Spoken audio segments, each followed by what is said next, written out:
going live. I think we might be live, Venom. Venom. I've called you. I've started out this whole thing by calling you Venom. Yes. A version of the word Venom. Eminem did a rap about me. It was great. Yes. Yeah. So I can now see us, and I think we're actually live. I'm looking at it on. Oh, yes! Look at that. There it is. You had to do it. You had the live stream in you all along. Cool. That's exciting. This is very, very promising. Hello, people who are watching this right now. This is there's a logo up there for it and everything. This is Serial Ports. Yeah. Serial Ports. Yes. Our idea we've had. It's an idea that we've been talking about doing this for, I'm going to say, 27 years. 27. I don't know because I've only been measuring it in donkey's years, but it's been a multiple of donkey's years. Yeah, I think what happened was at some point last year, it started with the sentence, "We should do something together."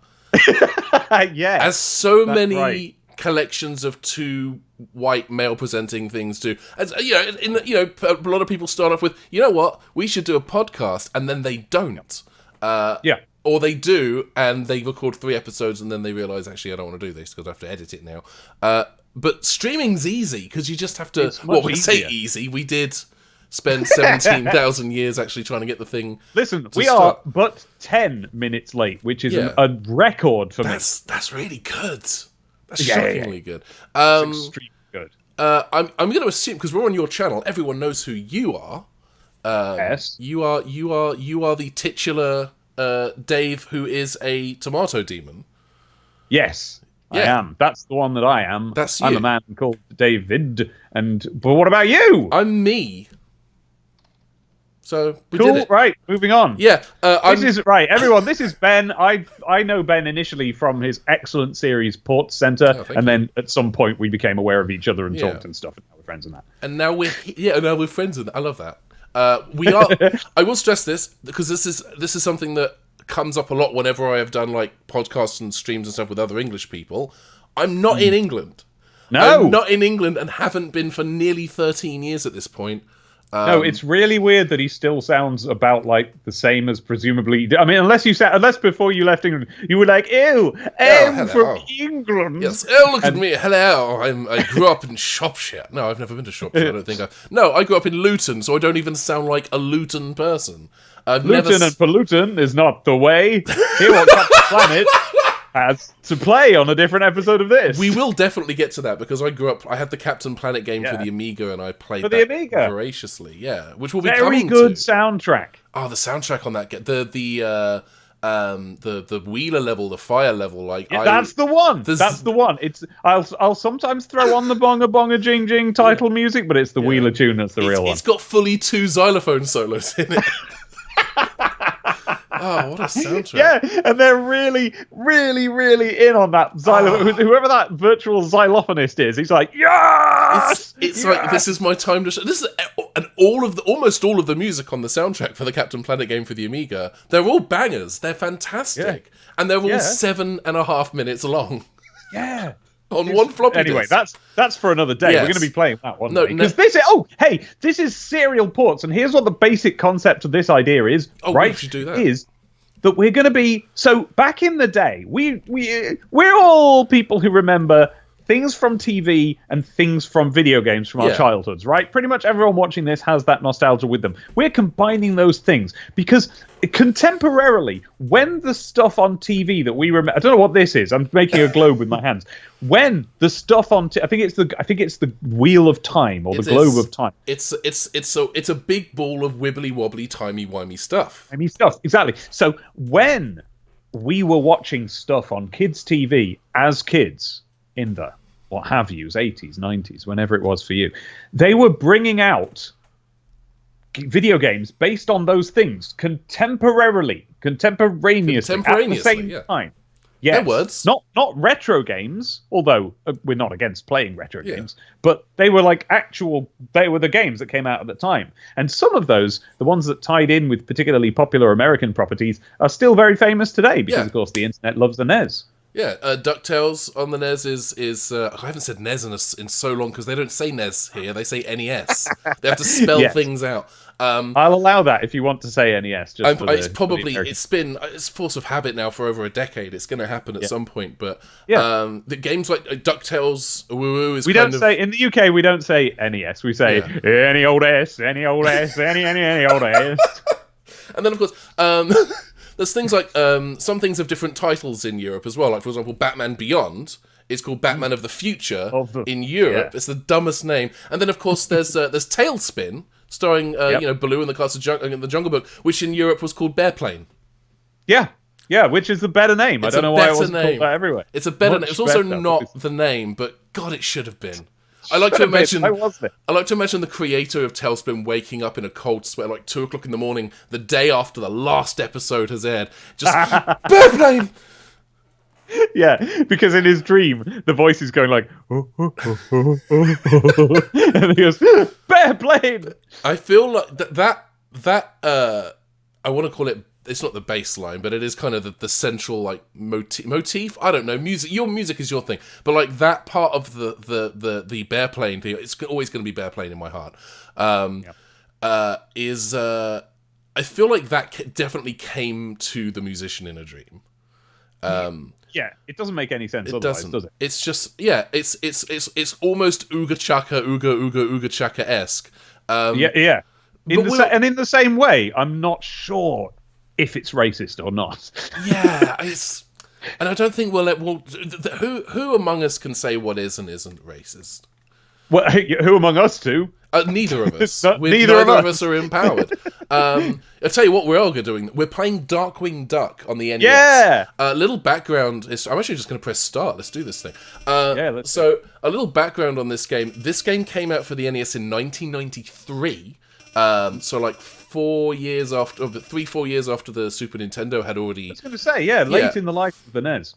Yeah, and this came out. This game uses the Mega Man game engine, and has a lot of the same kind of design sensibilities. And part of that is because a lot of the same people who worked on Mega Man 3, 4, 5 worked on Darkwing Duck. So this is essentially another Mega Man game, basically. Yeah. And you'll see it because this is and it's such a fun game.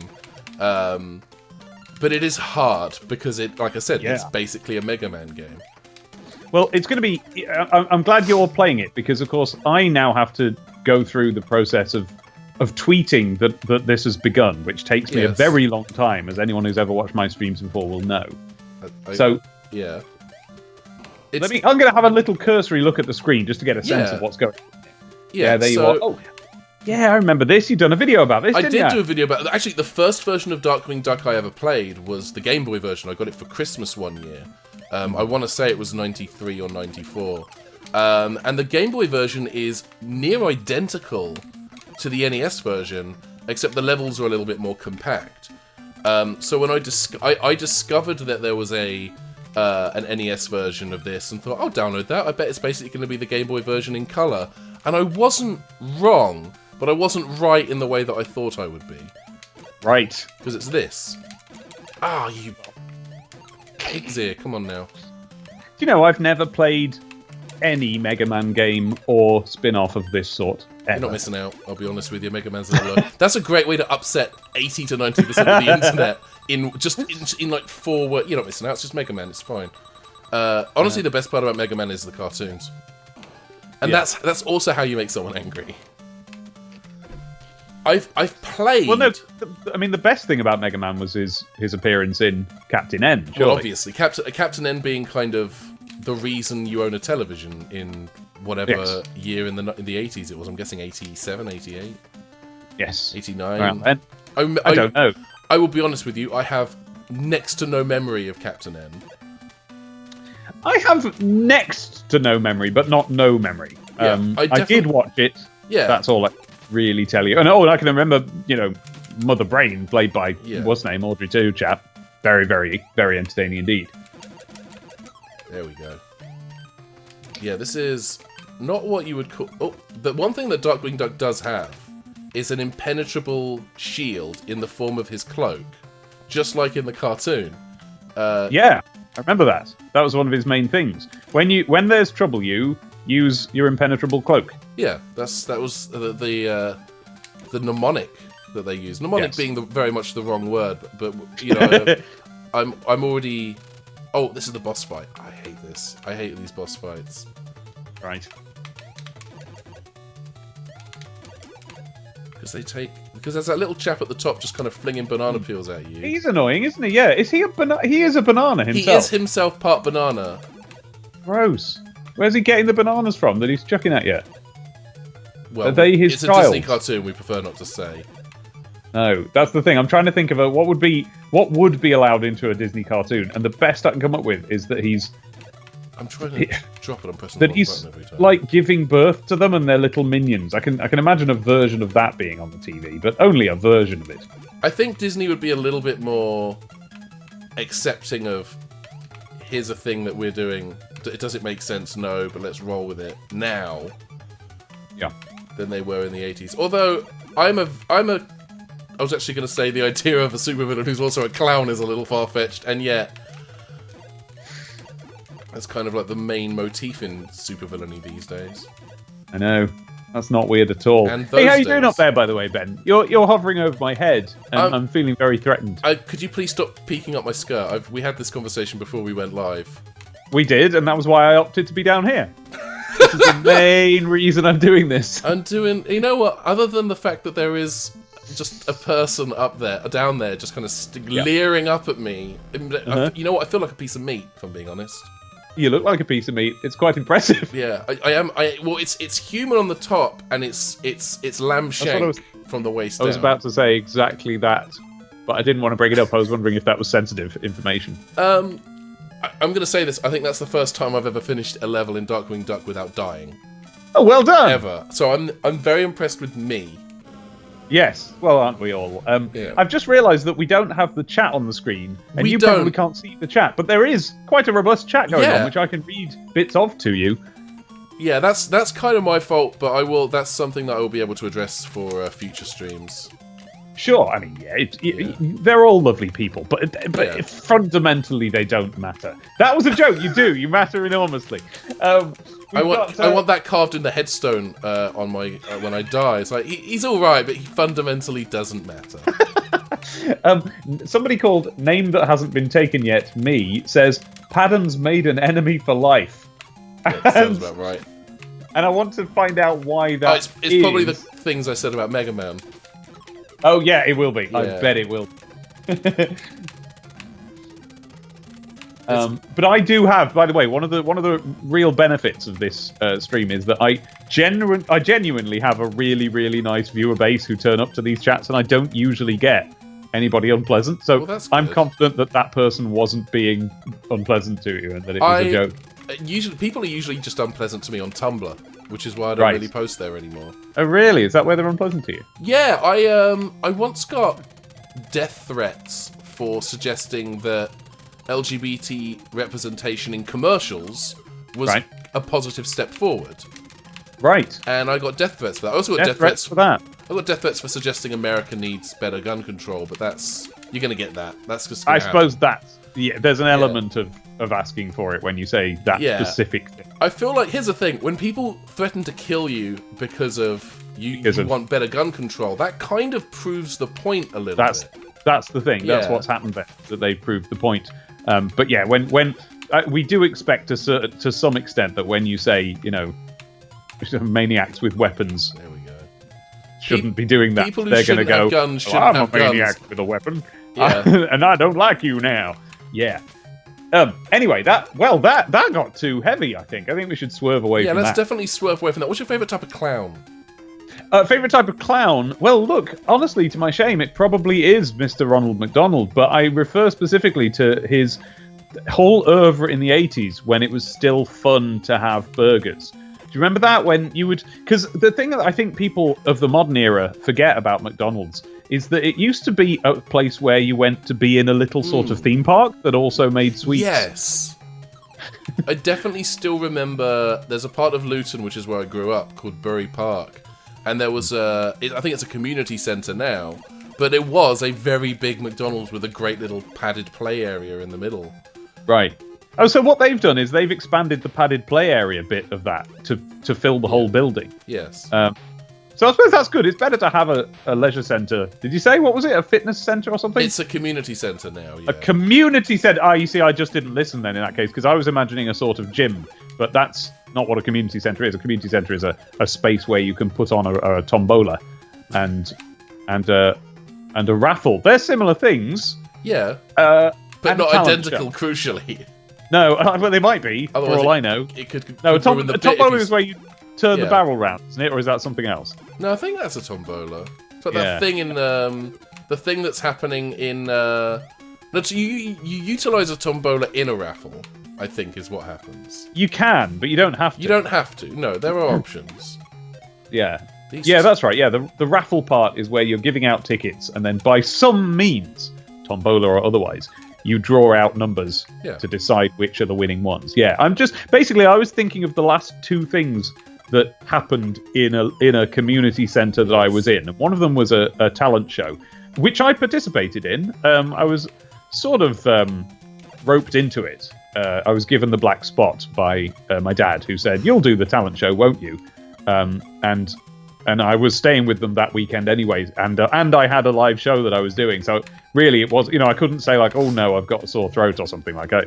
What I should have said is, "Oh no, I'll have a sore throat if I participate in it, because then I won't be able to do my live show properly because I lose my voice the minute I start singing." Psychologically, you need to pour all of your energy. You need to invest that in the live show you're doing. Yeah. But it was all right because it helped distract me, because I do still get a little bit of nerves when I'm approaching a live show. Never when I'm doing one, but just before it. And so it helped distract from that. And I did my Doctor Who song. I don't know if you or anyone watching has I've seen your Doctor Who song, because you sent me an early unfinished cut of it when you were working on it. Did I? That was nice of me. You did. It was incredibly nice of you, because I don't deserve things like that. No, I definitely not. So I don't know what possessed me to do that. Yeah, what was I don't know. I think maybe you just haven't. Could you fact check this song I'm doing? I don't think it was that. But probably, yeah. I have very, very vivid imagery of your head floating through the time vortex in a way that still haunts me to this day. That was the aim, yeah. Well, that's what I did, and I did that song. And this was before I released the song on YouTube. In fact, it would have been before I showed you the work in progress. I hadn't done any sort of video for it at all, I don't think. So I was just stood there singing it to a room full of a mixture of mostly quite old people, and then some people who aren't old but definitely don't watch Doctor Who. There was in fact, I only got 2 reviews, and one of them was from I believe, professional singing lady who was very young, somewhere between 18 and 20. And her review was muttered under her breath to someone else, who then relayed it to me, and she didn't think I would. Her review was, "You see, this is why I don't date men from," and then name of where we live. That was one review. The other review I got was from one of the old people that I mentioned. They turned out to really enjoy it, and they thought it was really, really funny, which makes sense because, of course, they remember Doctor Who as being contemporary to them when they were young people. So that was fun. I enjoyed that. I got a lot of claps on the backs from dads, and baffled amusement from anybody younger than dads. Yeah, Doctor Who's really not a kids' show, is it? That's the thing. No, that's the thing. It's important to remember that. It's never been popular with the young'uns. No, and it's not, as well, it hasn't got any politics in it. That's the other thing about Doctor Who. Well, science fiction has never been political. I think that's the thing. No science fiction has ever done that. Why would you do political science fiction? I mean, that's just... It's about robots. Yeah, it's about lasers. Nothing else! No! I did it. I don't know who the werewolf is in Darkwing Duck, but I've just killed him. Or her, or them. I don't remember a werewolf in Darkwing Duck. I'm prepared to believe that there was one based on the evidence of my eyes. Yes. Well, it's Capcom. They do sometimes take creative liberties. Do they? Did you ever play, and we'll get to it on this show at some point in the future, did you ever play the Goof Troop game on the Super Nintendo? No, I just watched those fellas play it on the YouTube. It looked very interesting. I loved that game as a kid, because it's basically like a co-op multiplayer Legend of Zelda. Yeah, it looks like it. I find that really interesting. There's a game that I didn't finish laying down the groundwork for viewers as to what this is earlier because there's a second part to it. We're going to be playing this for a bit. Yes. And I don't think we've decided how long of a bit. Have we decided that? Well, I think we had initially talked about the stream being a grand total of 3 hours. Which it might do, it might not do. We'll see how we're feeling. I think it might have to come in at under that because we're going to have to eat our tea before too long. It's 5:30 in the evening already. David, that's the fundamental error. You drink tea. That's Benjamin. Look. So anyway, so that's going to have to happen at some point. But we're going to be playing this for a bit. Yeah. And it's to play it for all that long anyway. You froze for a minute, but you're back now. Oh, did I? Oh, yes, dear. Well, who cares? It's just my face, isn't it? It's a good face, though. Don't be hard on yourself. Be kind. Cool. The world is so cruel as it is. Be kinder to yourself. Yeah. Well, but here's what I'm getting at. When we've played this game for a while, and when I say we, I do mean Ben, because I can't play games while talking. Everybody knows this. Then what's going to happen is we're going to switch. So this represents the American children's TV, of which, as I was saying, games that are still well known to this day, like this and DuckTales and so on, were produced. But also, at the same time, where did he come from? He didn't. He wasn't there until I was about to land on him.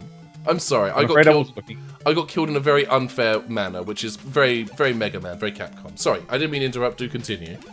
That's all right. So, at the same time, here in the UK, we had kids' TV as well, and in the same way, our games companies were making games based on that kids' TV, and that is what we're going to be showcasing for you in the second half or second portion of our stream. Yes. The thing is that in the UK, the games industry was a little bit different. We didn't have the same video game crash they had over in America, and so we didn't require a Nintendo to sort of pull it out of the mire. And so we were into Nintendo, and me and my friends got very obsessed with it, but not in the same cultural way. Because over here we had home computers, and they did just fine. They didn't need to be replaced. So a lot of the contemporaneous kids' TV tie-in games that we had were on very janky old computers and are going to look really weird. Yes, that is true. I am very excited to introduce some people to some of those games. Some of the viewers may have different feelings on it. Yes, our first game of that ilk, of that oeuvre, if you will. You won't, but you should. Could you not? These bloody crows.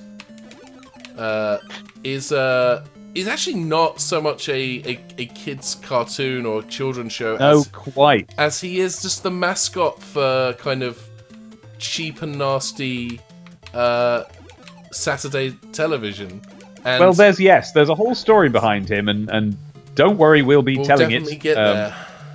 And but as it shook out, the powers that be believed this to be a children's character, and so that's very much the way he was marketed. And so we have a game, but we've been careful. We've selected a UK game that won't alienate you too much this first time. It's not going to be that weird. Lol. I worry. I don't know how many lives I have left. Oh, I have 2. I do like the face that he pulls when he dies. It's quite a good one. Hey, listen, I'm not going to judge you if you want to use save states. Listen, I insist upon doing this. I don't know what the proper way would be. I guess the proper way would be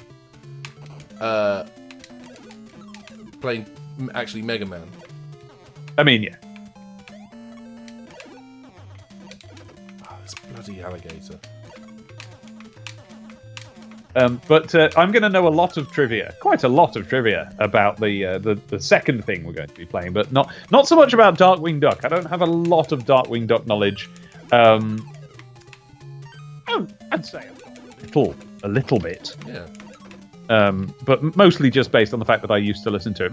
My main piece of Darkwing Duck trivia is really quite personal, which is that I recorded the theme tune onto a tape, which I labelled Dave's Faves.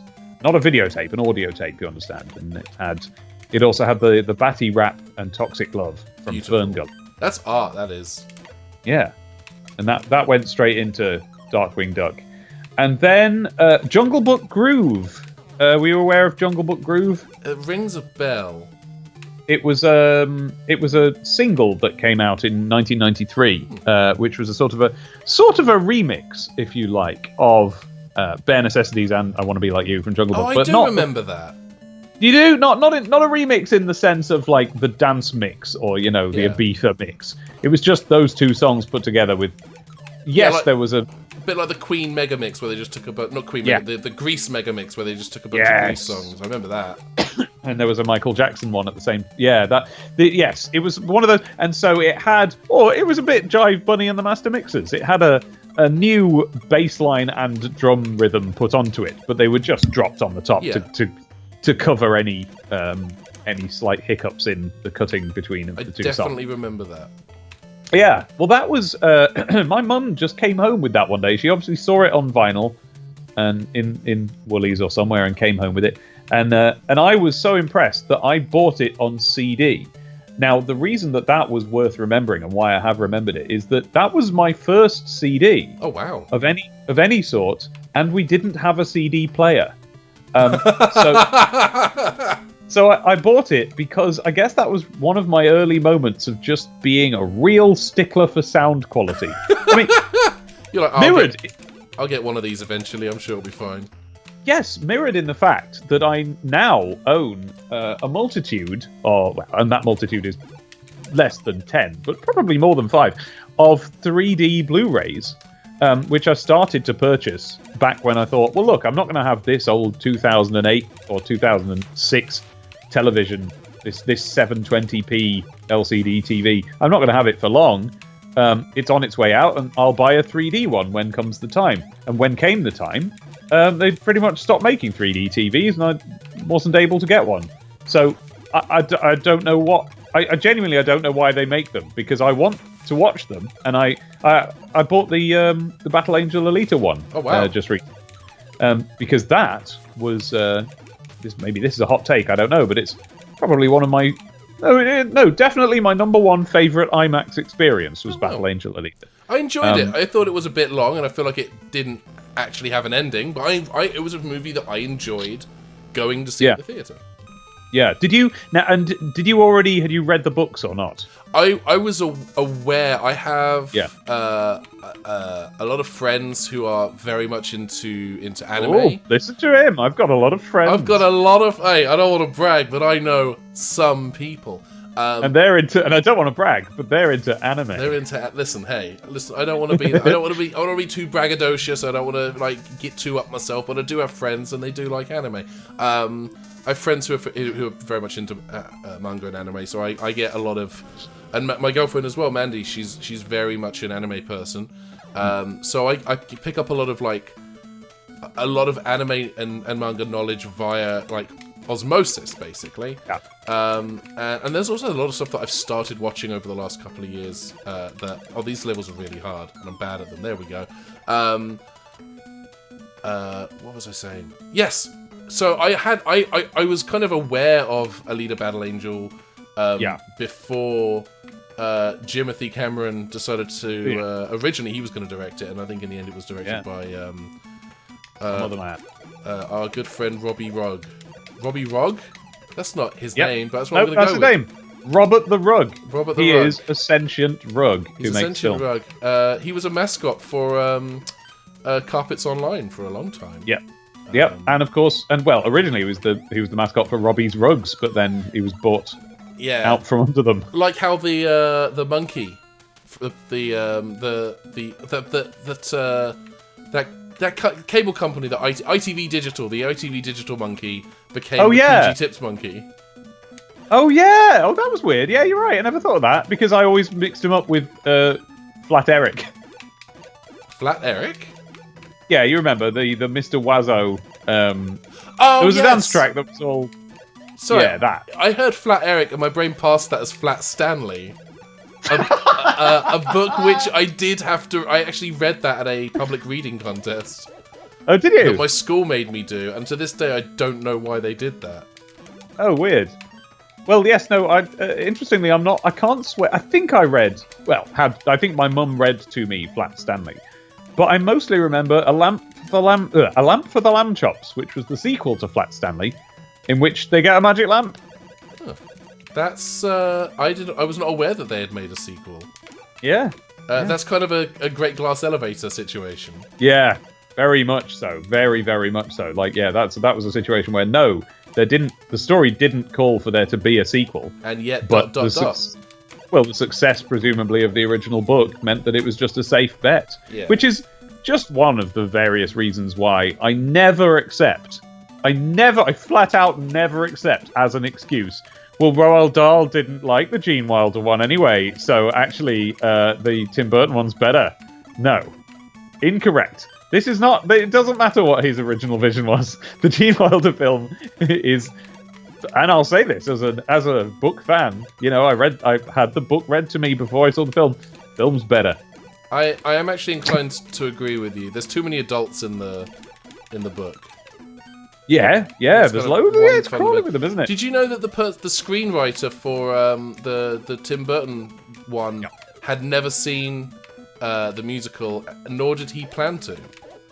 That makes sense because, as I understand it, some of this is extrapolation based on the film, but the screenwriter of that film was a sort of heaving homunculus made out of just kind of like used toilet roll and all sorts of things like that. Yeah, yeah. I think the thing that interests me is because originally, and this is common knowledge. This is not new information at all. But originally, he was an actor. He played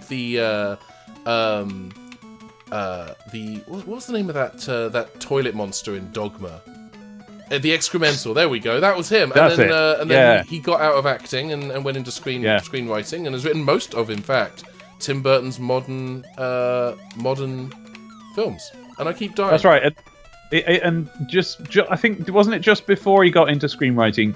Wasn't he in Conker's Bad Fur Day? He was in Conker's Bad Fur Day. You are absolutely right. Yeah, I knew I'd seen him in something. Oh, I tell you what, I don't think it was that he was actively involved in development, but I do think I'm so bad at this level. This is embarrassing. I think it was. I think he licensed his likeness. I think that's. Yeah, but I don't think that's. Yeah, because they couldn't do full motion capture in those days, could they? So that was. So someone just made in rudimentary N64 CG a big heap of excrement, and it just signed off on it. Yeah. Yeah. It's. As I what are we understand talking about? What is any of the things we are saying right now? Well, let me just cycle back and say the reason why I asked you, it wasn't to gatekeep or anything. It's cool if you haven't read the books of Battle Angel Alita, but if you had, every second of that film was the world's greatest delight as you experienced an actual, it must be what Fellowship of the Ring felt like for people who really knew that book but also weren't arseholes, you know? This is clearly a film where it's been adapted correctly and it's entertaining as a film, and also it's it's different as well, but in a way that is interesting and fun rather than ruining anything. But then for those of us who had that experience, actually the ending was quite good because it was yes, you did everything right.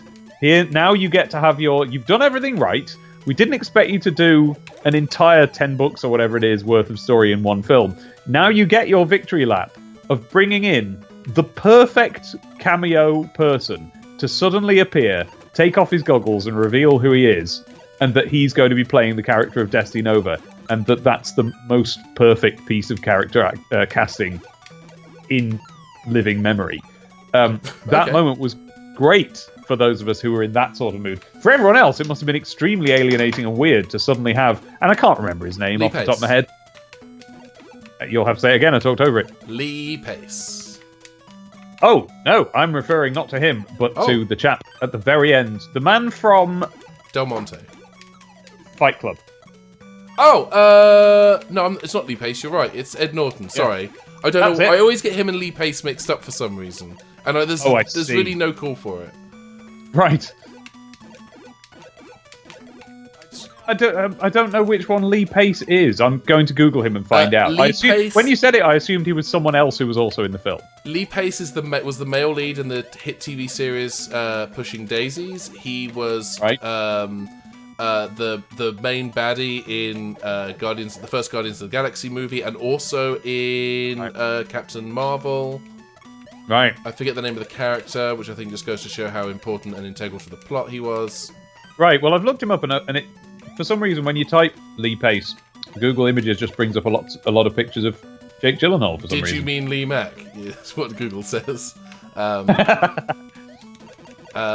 He was also... No, I've zoomed in on them. They are pictures of Lee Pace. He just has a similar face to Jake Gyllenhaal when zoomed out in thumbnail form. I'll tell you what, he's also in a fantastic movie called The Fall, which is not about... It's not a typo and a movie based on the Backstreet Boys song The Call.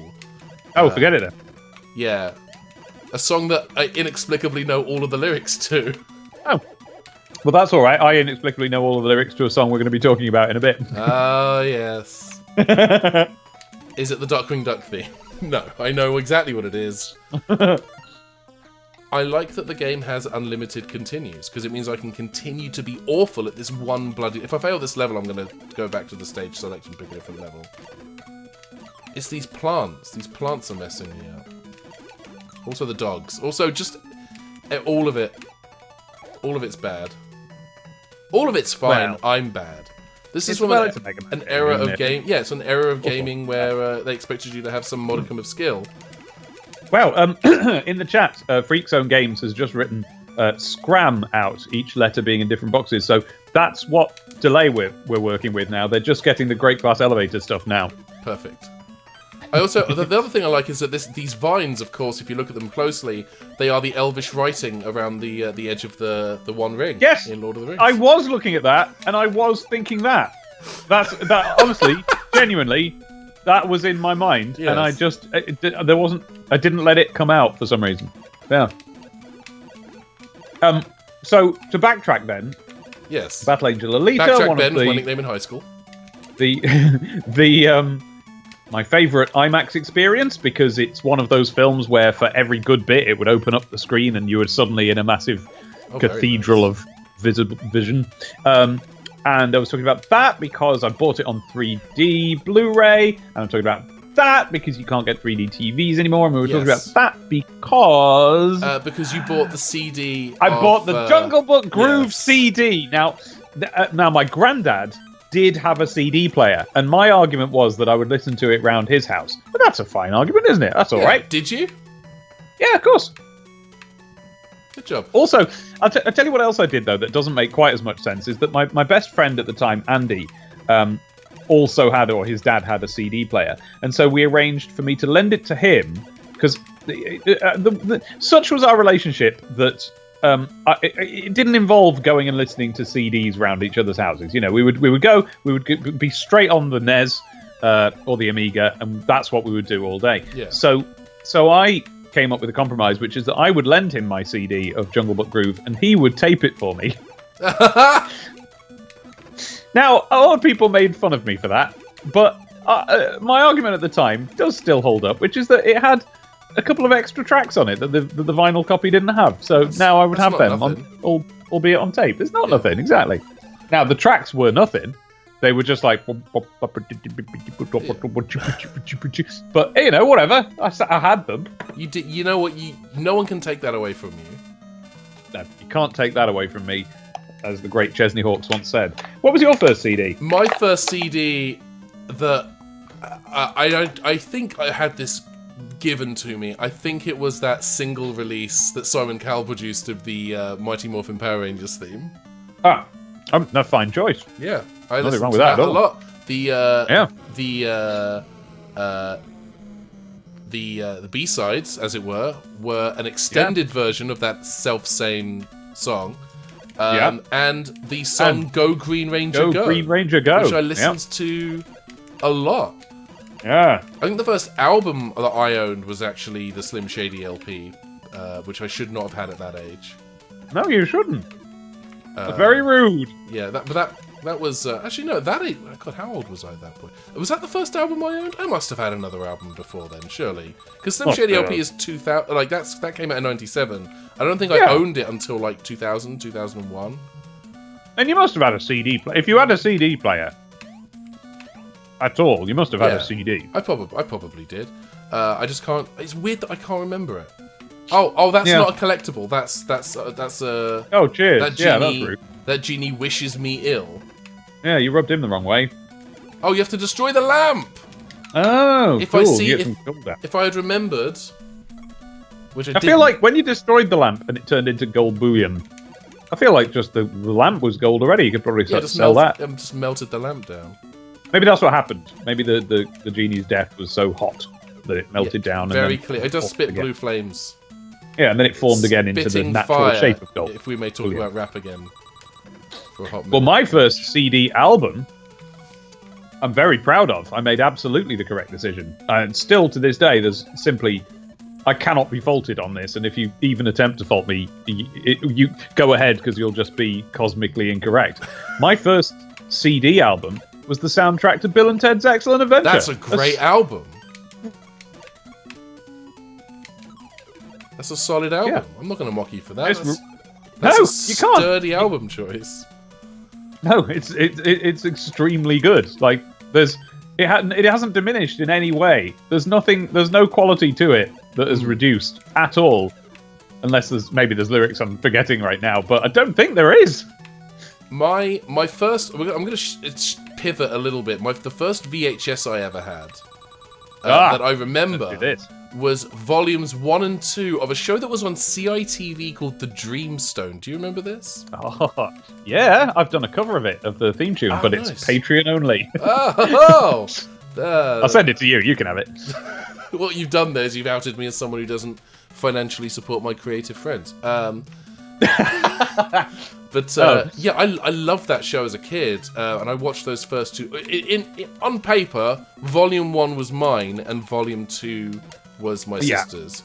In reality, I watched all of those tapes all the time, and no one can stop me. The first DVD I ever bought, though, and it was before I got a DVD player, in much the same way as you getting the Jungle Book Boogie Groove. Future-proofing, that's the thing. Yeah. The Boogie Groove Boogie, that's what it's called. Red Dwarf Season 1. Oh, of course, yes. Yes, obviously. With all the extras. With all of those extras, yeah. Yeah, not the one that's, quote-unquote, just the shows. Just the shows. Who's buying those? Yeah, they and the weird thing is, I mean, they put out the box sets of, like, Series 1 through 4, and then Series 5 through 8 of just the shows. And that's fine. If you want to buy Red Dwarf in bulk with no frills, you do that. Right. But then they put out those just the shows, like, single releases, and they only did the first 4 seasons because no one bought them. Because of course no one bought them. Yeah, because at that point, you could go into HMV and pick up pretty much any season of the show for $5. There you go. There we go. I've only got 1 hit point left, so I need to find some wake up juice. You do, but I thought you did very well at that last bit. Yeah, I'm doing okay. I didn't want to throw you off your groove by mentioning it, but I thought you were doing very well. I usually do. I mean, I don't. We've seen this. Yeah. I haven't really been paying enough attention to know what pickup gives you extra health. Oh, I bet it's that one. It's the one with the heart on it. Big heart on it. Yeah, it does. It's a bit of a tell, I know. Yeah, is that it? You just get 4 heart pieces, and that's what you're supposed to survive. Yeah, that's the whole thing. Yeah. Dear. This was the era of like sponsorships in video games, because I don't know if you did you ever play Zool? Yeah, of course. That was Chupa Chups all over the first level. Who do you think I am? Yeah. Zool was Chupa Chups. Yeah. Super Frog was Super Frog had Lucasade. James Bond 2 was Penguin. James Bond 2 was Penguin. There was an Amiga game called Snapperazzi, which I discovered when a family friend just gave me a big box of bootlegged Amiga games. I was like, here you go. Oh, cool. And I discovered this game called Snapperazzi, where you are a page 3 photographer going on, and you have to go on. It's like the planet of the like page 3 girls, and you just have to take. But they're not like. They're weird alien page 3 girls. They're kind of like Patrick, they are. Patrick the Starfish kind of aesthetic. What a disappointment to almost anyone who bought the game. And this game was sponsored by The Sun, which should come as no surprise. Sure. But it was also sponsored by Fizzy Chewits and Domino's Pizza. Oh, wow, the gang's all here. Yeah, two great tastes that taste great together. Yeah, I wonder if... Imagine Fizzy Chewits on a pizza. Can you still get Fizzy Chewits? Is that still a thing? Do you know? I don't know. I know that... or I suspect that Chewits themselves are still a thing. I don't know if they're fizzy or not. For some reason, I never really ate Chewits, even though I've no reason to discriminate against them. Well, they're Chewits are what you get when the store's out of Starburst, really, aren't they? And Starburst are what you get when the store's out of Opal Fruits. Yeah, exactly. Yeah. I did used to... I was a Fruitella guy. I liked your mixed Fruitella. And just saying it now, I've made myself quite upset, because ordinarily I would just be the normal amount of upset where it's like, oh, I haven't had Fruitella in a while. Yeah. I'll go and get some. But actually, I'm in full quarantine, and I'm unaware as to whether or not they're even in production at the moment. Fruitella is one of those things that I had forgotten existed right up until you said it. Then there's a lot of... Let me tell you, when you immigrate to another country where English is still the primary, like the primary spoken language, but it's just different enough, you forget the words of things that you used to use. You forget the words of things, You know the words that are the words, the thing that people say to mean a person or object. Those words. Yeah. I remember talking to someone. This wasn't recent. This was maybe 8 or 9 years ago now. But we were talking about Zooey Deschanel and her bangs. And I remember saying, we have a different word for that in England. And then there was 17 solid seconds of silence as I realised, and I cannot remember what it is. That word has just gone. Yeah. And it's fringe. I remember that now. But in the moment, there was this moment of panic of like, have I lost... can I even claim to be English at this point? Have I lost my identity? What other words don't I know that I don't know them? Yeah. It's like, like Tom Cruise in Castaway. I'm prone to grumping at certain Americanisms, and part of that is a character that I've built for myself, and it's just something people expect. But some of it's genuine, and bangs is one of them, because bangs is already something. That is a sound effect. I hate to break this to you, David, my dear friend David, but words can mean more than one thing. They can. And they frequently do. I accept that on the whole. It's just that bangs is... It's a very evocative word, isn't it? It's like the correct name for small explosions or the sound of things falling off onto the floor that are heavy. Those are bangs. And then to make that also the name for something as delicate as a human fringe. Yeah. I don't like that one. It is a weird choice when you consider that it's almost also the same word for a type of sausage. What type of sausage? Well, bangers, but that's a little... Oh, yeah. Yeah. It's like, I love your sausage hair. Hang on, sorry, what are we talking about? Like, that's... It's not a conversation that has happened. But you see, that sausage is referred to as bangers. Yeah. As is the sexual version of bang. It's all onomatopoeic. Sausages, bang, they pop open while sizzling. And I'm not sure. Do you know what the etymology of the fringe bang is? I don't. And it's one of those things where I've never given it much actual thought. Yeah, a Freak Zone Games. I've just glanced at the chat. Sorry, I said to you all that I would read the chat, and I will in perhaps a moment if I remember. But he just brought up something I've been dying to bring up, so I'll bring it up. Which is, were you in the UK for Fruitella? Too juicy for my mum. Yes, I was. Oh no. Too juicy for my dad. Too juicy for my nan, man. Yeah, I do remember that. Fruitella. What was next? Too juicy for my dog. Too juicy for my cat. Too juicy for my shark. They threw in a curveball there because he had a pet shark. Yeah, it didn't rhyme, which... didn't rhyme. I do like a good, you think it's going to rhyme, but then it doesn't joke. Yeah, but that advert ended on... Right! Stop that! It's far too juicy! And I realised that was probably a riff on... the Graham Chapman, no, it's silly character. I didn't realise that at the time. Probably hadn't seen it at the time. But I think about that man a lot. I don't remember what he looked like, but I remember just the other day, I was out walking. Remember that? And I went, something in my mind. Only 90s kids will remember this, the outdoors. Not only that, I was on my way to the car park where I keep my car. So I must have been about to drive somewhere, which is something I haven't done in quite a while, because I've been under some isolation for longer than the general populace has. Yes. I thought to myself, right, stop that. It's far too juicy. A frutella too juicy for you. And I can't think why. Something must have set me off. I remember where I was, but not what was making me think that. It's weird the stuff that comes back to you. Sorry, yeah. It's all right. Spanky of this parish has just sent me a private message, to the YouTube account. But the word bangs comes from a bang tail, which was cutting a horse's tail hair straight across. And Spanky, I'm grateful for that information. Now I request further information. Why was the cutting of a horse's tail hair called a bang tail? Hey, here's another thing. Oh, I love your hair. It looks like a horse's bum. Like, that's not in any way, shape, or form a compliment. Bum area. My horse bum area there. Yes. Alex TD gives a different account. The term bangs originally referred to hair cut bang off, i.e. straight across at the front.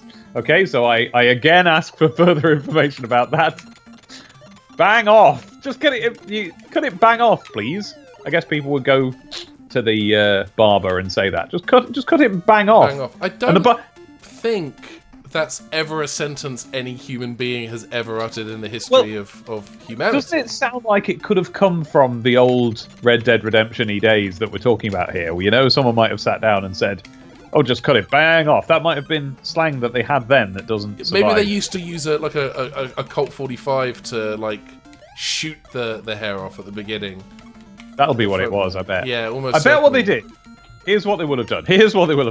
You know how, if you think of a classic, cartoon barber's chair, and of course, whenever you think of a classic cartoon anything, that's usually because it's from a long time ago. So the classic cartoon barber's chair, it's got a pole. It comes up on a pole, doesn't it? And there would be a pump, I think, that would make it go up, like an office chair, but taller. Well, I bet what it was originally was that they would pump and pump and pump until you were really tall, like at the top of a whole tower. And then they would just hold down the pump that makes you go wee and slide down. And that would make the hair at the front of your head that's been growing so long it's over your eyes, that would then go upwards, sailing above you as you fall. Yes. And all the way down the tower, snipers would be positioned. They would be firing. I don't think we need to talk about this before, because that's very clearly the absolute truth. That's the gospel about where the etymology of bangs comes from. Exactly. You would hear bang, bang, bang, bang coming from the tower. Everyone would look up at the tower and go, oh, hark.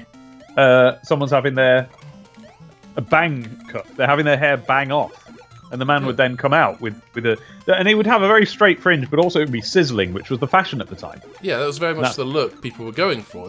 If you could afford to have your hair banged off like that, you could have those scorch marks. Tell you, that was a sign of a real affluence, that were back in the day. Yeah, a man about town.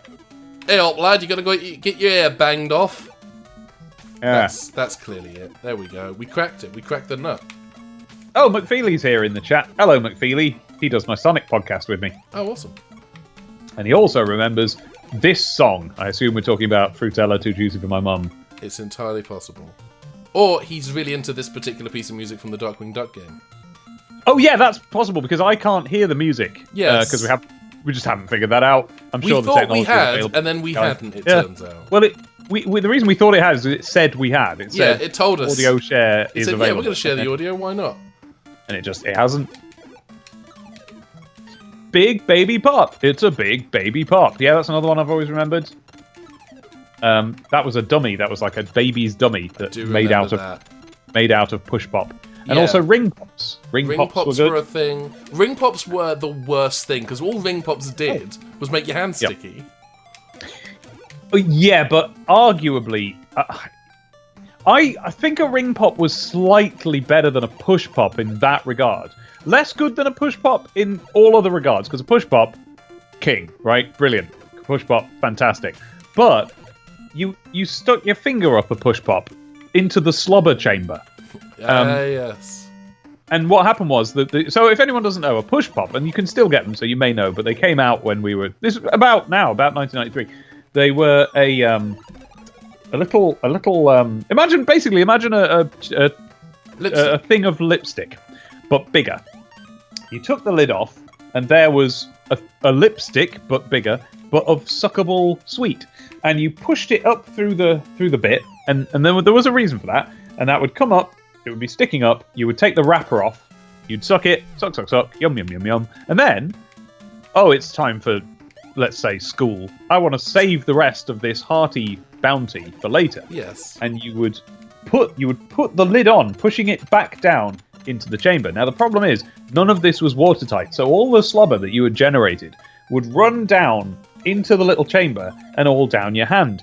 And that was its first problem. The second problem was that when you then came to return to the push pop, it would be completely superglued in position. Yes. Because you couldn't get the lid off because all the slobber had reacted with the sugar and made glue. That's how they make glue. They slobber on some. And then if you did get it pushed out, now you had a sticky wet finger again, instantaneously. Oh, hello. But what you... Hello. I did that. Sorry, I've got a diagonal gun now. Well done. Oh, that makes everything much easier then, in theory. I can switch. Depending on how I have 12 ammo for it. I'll grab this instead. Well. Sorry. Yes. Continue your slobber talk. It's very important slobber talk. Yeah, it's vitally important that I continue saying any of it. Yeah, that's important for the world. The thing I remember mostly about push pops is how long it took me to realise, this is just a very bad gimmick and is actually not in any way, shape or form enjoyable. And that the amount of time is, I'm going to say, about 2.5 decades, because it is just now in this moment that I've realised what a fundamentally flawed concept a push pop is. It's a really stupid push pop. Sorry, it's a really stupid concept. It is a really stupid push pop. It's a really stupid push pop. And the original push pop of the push pop is flawed in and of itself. Because melody pops were already available. Now, did you have a melody pop? Melody pop I'm not familiar with. I bet you will be when I explain it. Almost certainly. Imagine a push pop, except... hang on, sorry, stop, wait a minute. Okay, I've imagined. Okay, continue. Okay, now, change that lovely see-through... Oh, God, I'm just remembering how nice push pops were now.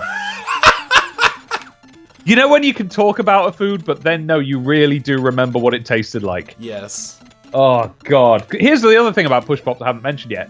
Waiting for them to get small enough that you can put the whole casing in your mouth and go... and suck it so that it jabs out into your throat but doesn't hurt you or stab you. And then you just immediately die. Well, that's the skill of it. You have to make sure that it doesn't hit the back of your throat. And then you're like... and you're like powering it back and forth. Anyway, imagine a pop, but this pop, and Lord help me, I've remembered how nicely tasting this was as well. This was an opaque pop. It was a pink opaque pop. Tasting of all the strawberries in the world, and fashioned in the shape of a whistle. And coming out of the back of it was a little plastic blue stick with notches on it. The notches were just so that it had, it would stick in positions rather than being a smooth slide. And you could blow down the melody pop, and it would actually act as a whistle. And by moving the little blue stick in and out, it would change the note. I don't have a memory of this. Well, I have no memory of this, in fact. See if you can find yourself one, because they were delicious, and they played lovely little tunes. I feel like... Oh no, I've died. Darkwing Duck keeps dying. I'm really screwing with the canon continuity of the cartoon at this point. By just constantly putting our lead hero... as opposed to our ancillary hero or secondary hero or backup hero, just in death's way, which I feel like Darkwing Duck's whole thing was he was kind of like an Inspector Gadget style character who just... His whole thing was like ignorant incompetence. He was incompetent, but he was unaware of his own incompetence. Am I right? And that somehow... I think so, and that somehow provided a shield of safety. Yeah. Through various circumstances. That's my memory of it. I may be thinking of Inspector Gadget. The main thing about Darkwing Duck is that he was Jim Cummings. Really, that's the standout memory I have. Jim Cummings. Yeah, probably the second cartoon voice actor who I remembered who they were and recognised them in other stuff. Him and Rob Paulson were definitely my earliest. He was the first. Yeah. Good times. I did a convention with Rob Paulson 8 years ago now at this point. It was just a time where this was just as Port Center was gearing up. I did the pilot in 2011. I didn't start making the show proper until 2013. But I had a publicist inexplicably. I still didn't, to this day. Really? I still do not understand how this happened. But I had a publicist, and he was also at the time Rob Paulson's publicist. Right. And so he got me a booking at some convention in Nashville, and Rob and I shared a flight there and back. Oh, that's really cool. Wonderful conversation, and he offered to drive me home from the airport, and I said no. And I was just recently thinking about what a stupid no that was. Yeah, why did you say no? Yeah, I don't know. Genuinely couldn't tell you.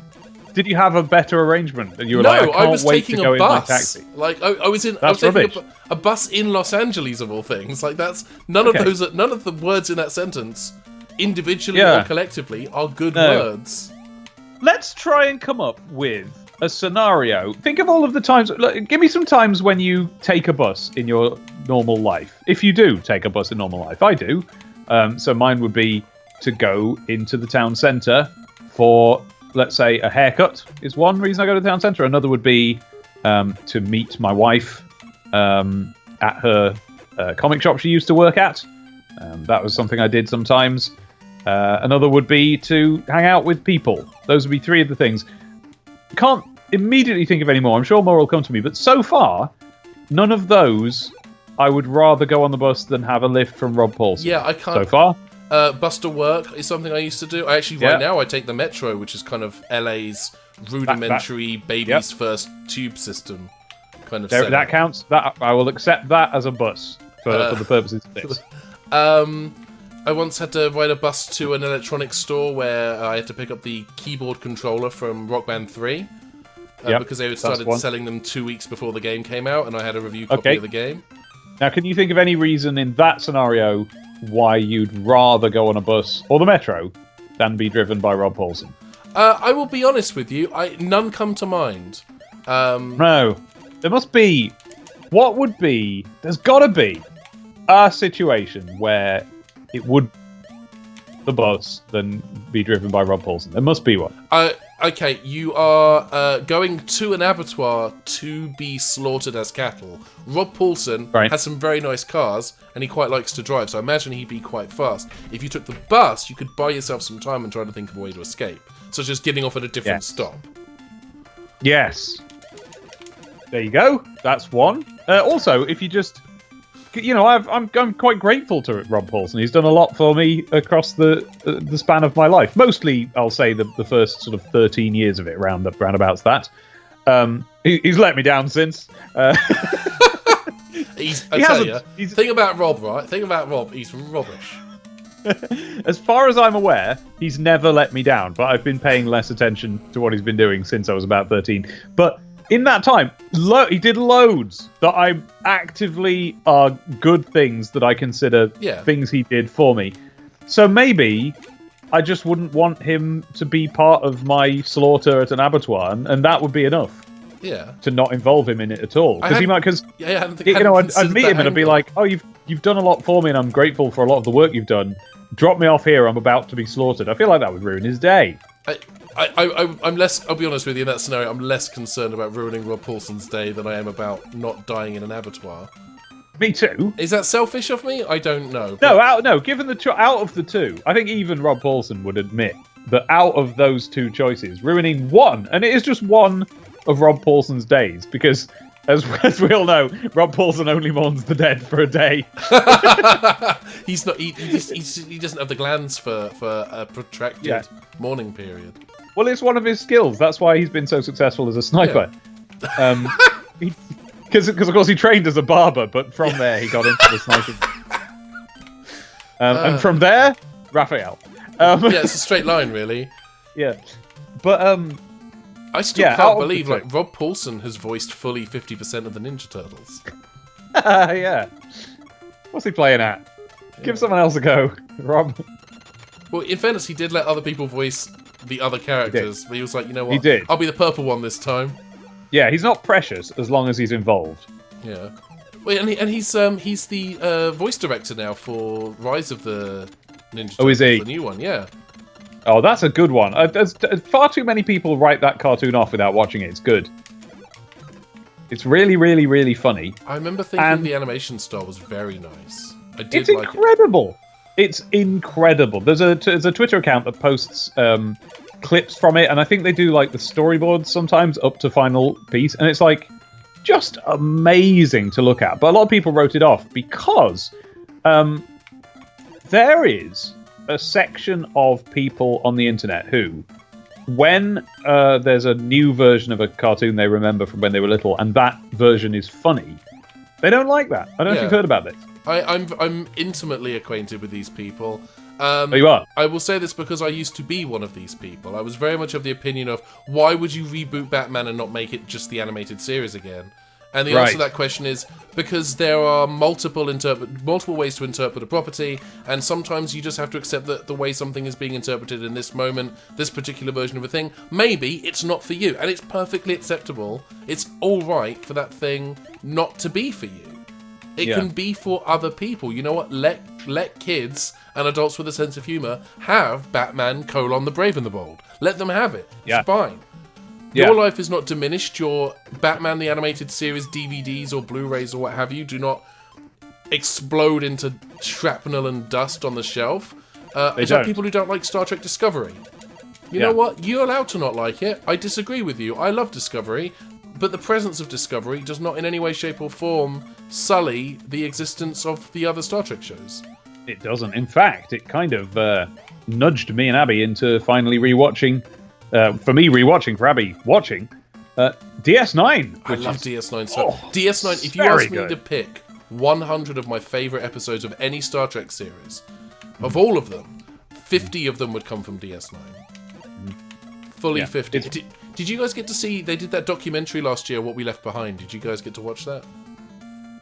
I don't think so. It was a documentary, and it got funded on Kickstarter, but it was the producers and much of the cast of Deep Space Nine, kind of a 20-some years later kind of retrospective. That's a lot of fun. Very, very enjoyable. Oh, I will watch that, but not yet, because they'll do spoils.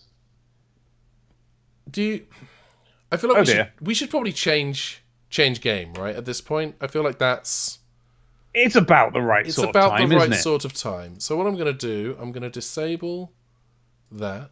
Oh no! Yeah. A peek behind the curtain. Oh, that's a recursive loop. That's horrible. And look what we have. Here we go. Is that on the stream? Is that visible? Well, there it is. I won't know for a while. I do actually need to check to make sure that the joystick is plugged in. So, this is Mr. Blobby. This is it. Are you wondering, viewers, about this piece of music? You should be, because I don't know. I can't currently hear it, but I heard the dum bit there. It's a very, and that's the sound of a floppy disk loading, because it simulates the sound of the Amiga 500 disk drive. And I did do you the courtesy, gentle viewer, of turning the volume on that simulation down.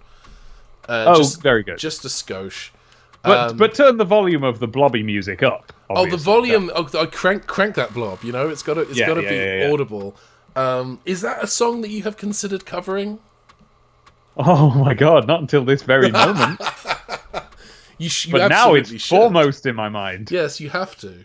I have to insert disc 2. Ah. You'll have to go and do that in your real Amiga. It's very, very real Amiga that I actually have. I do have an Amiga 1200 in the cupboard.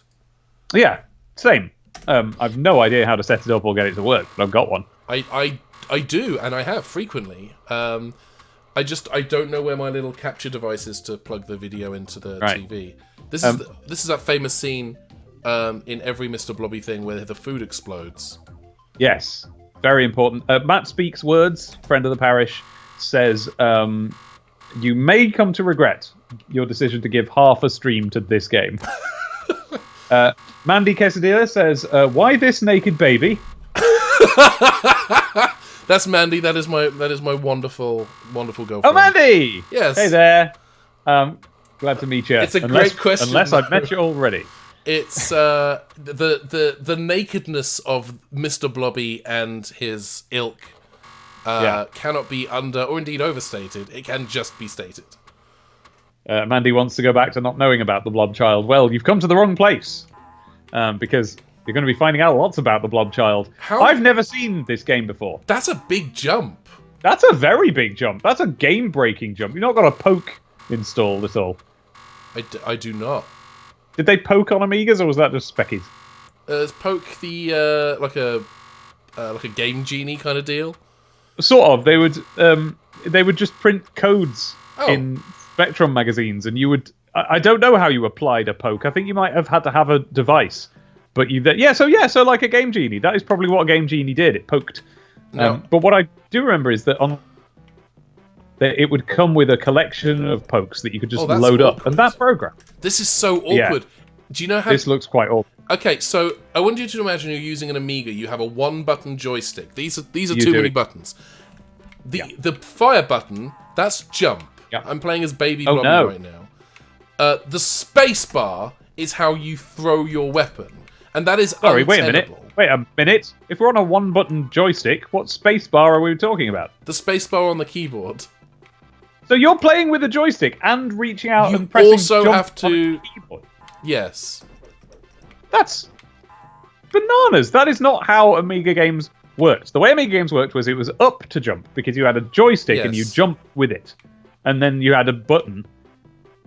I feel like those controls might be mappable, although, that's not something we want to get involved with. I did read some reviews about this, and this was the principal complaint people had about this game.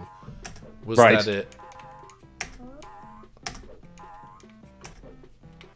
that really? That's the principal complaint about a Mr. Blobby product.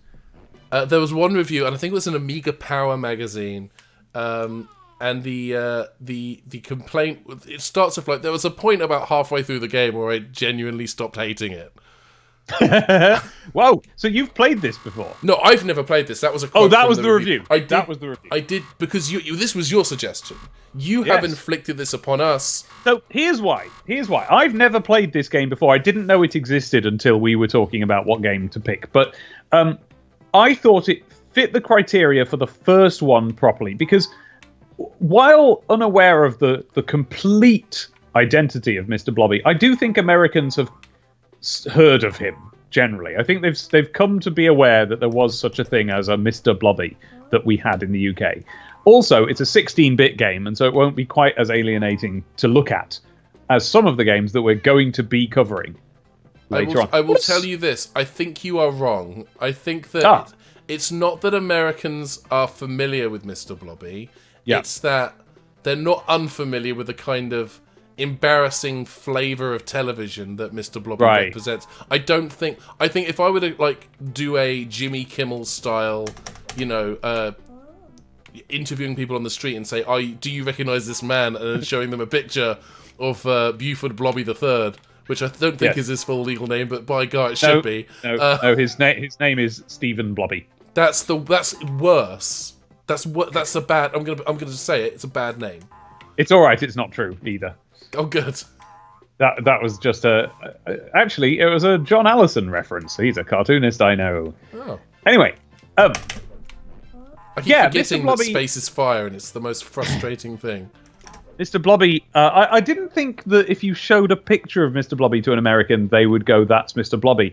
But I am under the impression that if a British person said, if if someone on the, let's say on American TV, let's say there was a British person who had an American TV show, and he said something along the lines of, the country that I came from is so strange that we even had a children's television character called Mr. Blobby.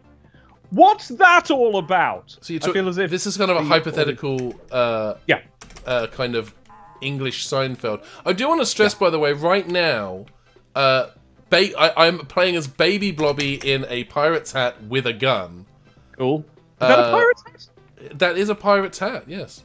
Is it? I put it. It's got a little skull on it. I'm not entirely sure how I acquired this hat, but I do have it. Great. Well, make the most of it then. Now, I'm led to believe that this game is the Amiga version of a Super Nintendo game called Super Troll Island. Really? Yes. Well, there's your ports knowledge coming through. There it is, yeah. Because I knew that this game existed in some capacity elsewhere. Yeah. Good. The Evil Mist has been banished. So well, that's it. I guess that's it. We finished it. This is the whole game. Great. The colour and the treasure are both just shy of niceness.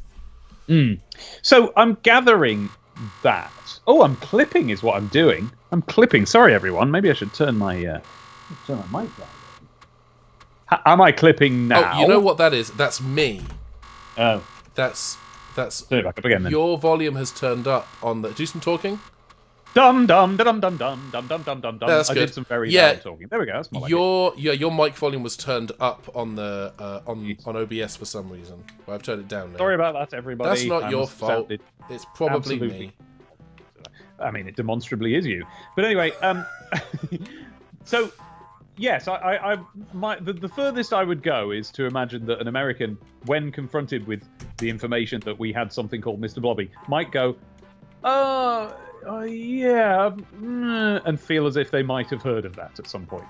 Yeah, it does have a ring. Now I'm wearing that pirate hat again. It does have the ring of, that sounds like something the British would do. Yeah, exactly. So, for anyone who doesn't know, which is probably a fair number of viewers, I will endeavour to explain. I say I'll endeavour. You're allowed to explain as well, then. No, I'm going to let you take the reins on this one. I'm too busy trying to bring colour back to our terrible grayscale world. That seems to be the aim, is it? You're trying to touch every surface so that it turns colour. Yeah, in many ways, this is kind of the anti-coronavirus game, because you are encouraged to touch everything. Yeah, touch every surface and then stuff your hands right into your mouth. Yeah. That's what the spacebar's for, yeah.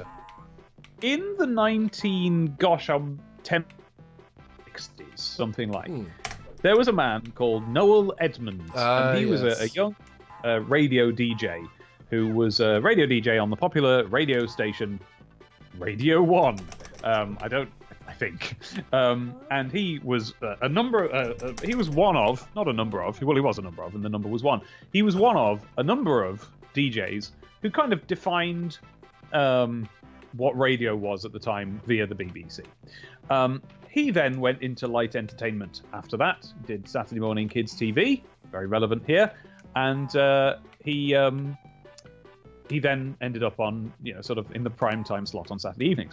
And part of his show, it was a sort of general larking about silliness sort of a show. And one of the things that he did on it was called the Gotcha Oscar, in which he would, a celebrity, probably a friend of his, would be they're contacted by, via their agent or what have you, to do a task, be it to make a TV program or do something, the sort of thing that celebrity would normally expect to be asked to do. And they would do that, but unbeknownst to them, the whole thing would be a big setup, and it would be a big prank, and silly things would actually happen when they thought they were going to make a sensible television program, and the cameras would be rolling, and you would see that celebrity and how they reacted to the silly situation and whether they were grumpy about it or a really good sport about it.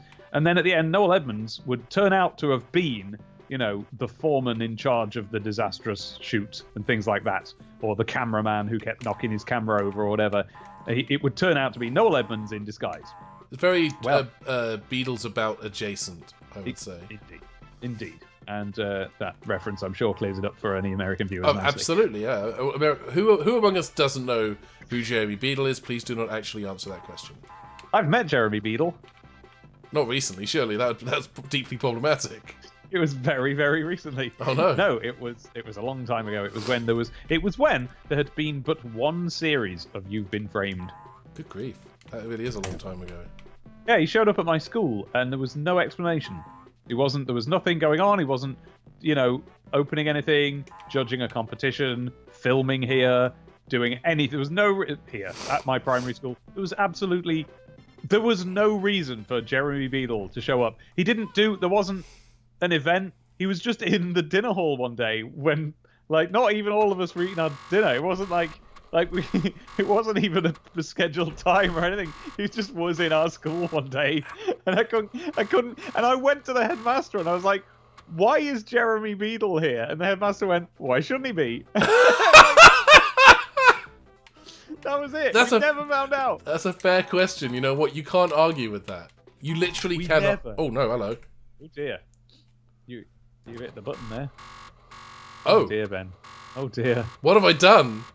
I don't know. Somehow I hit the Alt key on my keyboard. The game has restarted. If you pressed Alt Enter, that takes you into the menu in this real Amiga, as I understand it. No. Yeah, F12 does that usually. F12. I'm thinking of my real SNES. Oh, hello, edit controls. That seems like it might be fruitful. That might be of use. Because this thing is a 2-button joystick in reality. In the reality of the emulated Amiga. Oh, yes. Check this out. Is that flickering for you? Because it is for me. It is flickering. Right. Very excited. What you're hearing here is the Mr. Blobby. What you were hearing then was the Mr. Blobby theme tune.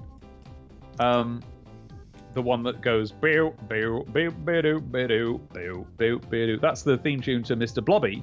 Or to me, it's the theme tune to the original The Settlers on the Amiga. I'll tell you why in a bit. They re-released that for the PC. It's like $5. You can get it on Uplay. Yes, I've got it. It's the History Edition, isn't it? Yes. I don't know if I fired it up to find out if it's got the correct music or not. That's a deal breaker. It has the PC DOS music. I frequently just mute the music and then just play the music. I just have it on YouTube playing in the background. Yeah. That really is the only way. What a ridiculous decision for them to make. I tweeted at them about it, and they said, "Yeah, we're not going to do anything about it. Sorry." I'm sorry. We're not even going to release Settlers 2 10th Anniversary Edition as part of this collection. Sorry. I had to get that off GOG. Here, I was telling you what Mr. Blobby is, everybody. Yes. Every Blobby. Oh, no. Mr. Blobby. So, I was telling you about Noel's house party and the gotcha Oscar. At the end of this, Noel would pop up and he would give them an Oscar, and it was an Oscar of an Oscar grabbed by a big gold hand, and that was the gotcha Oscar, or gotcha. Well, one day, the team came up with the ultimate gotcha Oscar, and it remains, they never topped it. And it was that they would get some celebrities in for more or less a whole series of Noel's house party to do the same gotcha Oscar, because it was such a good idea. And they could only do it for one series because then, it would be famous and celebrities would know. But until then, the idea was that they would be invited to participate as the human presenter of a children's television program called Mr. Blobby. Everything about this children's television program was designed to be a nightmare. It was supposed to be the sort of thing that under no circumstances would be allowed on children's television because of how horrific it is. To look at now, it's quite tame and cuddly and nice, but at the time, it was unthinkably grotesque. So, Mr. Blobby, given a stupid name, well, you can see what he looks like here. I'm now playing as the correct blob. Yeah, you don't want to say the word titular, do you, when it comes to Mr. Blobby? No, it doesn't feel right. No. Eponymous, I suppose, is all right. Yes. Well, Mr. Blobby, actually, he looks okay here, because this is him after the whole of the country has mistaken him for an actual unironic children's character and embraced him as such. But originally, he was a disgusting costume of this odd, rotund, pink with yellow spots thing. His eyes were poking off in different directions, and they had the kind of eyes in them that, like H.R. Puffin stuff, my first VHS tape, would sort of shake and rattle about inside the convex plastic see-through eyes. Big eyelashes. He had these horrible teeth. He had this big, gross grin with these teeth sticking out, and he was just horrid. And he had extremely long arms, and he would and the costume was just made very flappy. You know, as the person inside it would dance about, the feet would really flap, and as they moved their arms, the arms would sway around and start to fall off and things like this. And so basically, the celebrity of the day, memorably a footballer, and a dancer. I think maybe Wayne Sleep was one of them. They would have to try and be in this scripted kids TV show because they had a what do you call it? A thing to read. What do you call it? The thing to read on telly? Yeah, they had an auto cue to read. So it was like, well, kids, today we're going to learn about how to do, and then the thing that they're a celebrity of. So we're going to learn to do football. We're going to learn to dance. And Mr. Blobby would do that thing badly. And that's to be expected. That is what a normal kids TV show might do. But on top of that, there were levels of incompetence that went even beyond that. And the celebrity would be annoyed, and they would film the celebrity being annoyed, and then at the end of it would be revealed that the person in the Mr. Blobby costume was Noel Edmonds, and by that point oh no, he's got a gun. And by that point, every celebrity in the UK working at that time knew that if Noel Edmonds turns up at the end of a bad day, you've got a gotcha Oscar. It was a very famous thing. So he didn't even have to hand out the Oscar and explain it. Just seeing his face was enough for the celebrity to go, oh, you got me. That is what happened. And that was what Mr. Blobby was. By the way, a little bit of trivia for you. In those sketches, the celebrities ought to have caught on because the director of the Mr. Blobby TV show, who would come out and be, annoyed and be part of the like, oh no, we've got to get it working again. Someone rebuild the set he's knocked over. All of that. That director was played by Jeffrey McGivern, the original Ford prefect, and someone who, frankly, everybody should recognise by face, if not by voice. Anyway, was nice to know he found work. So he's still working. I see him pop up from time to time now. It's nice to know that you still get out to your local Sainsbury's. That was bad. I'm sorry. That was just... You know what? I feel bad. I feel bad about my choices. Well, having done that, Mr. Blobby was immediately the most popular thing Noel Edmonds had ever been involved with. He was very, very popular. Those sketches were so popular that they had to keep using him. He was basically the lifeblood of the program after that.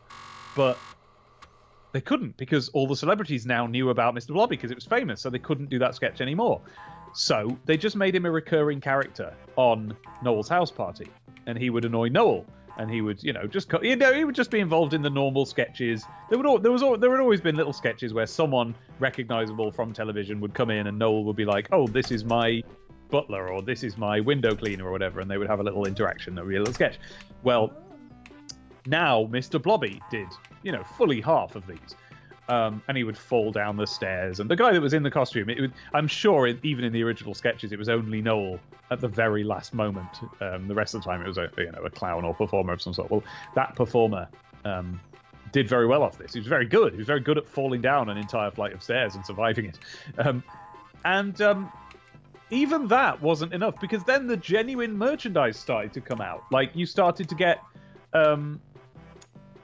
pencil cases and that sort of thing. I've just realised, I paused there because I've realised that within headphone wire range, I've got an original piece of Blobby merch. Just here. You might be interested to see this, Ben. Here is genuine Mr. Blobby pin.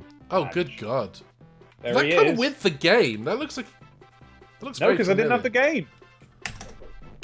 Didn't have the game. I wouldn't be surprised if it came with something, but I can't think of any.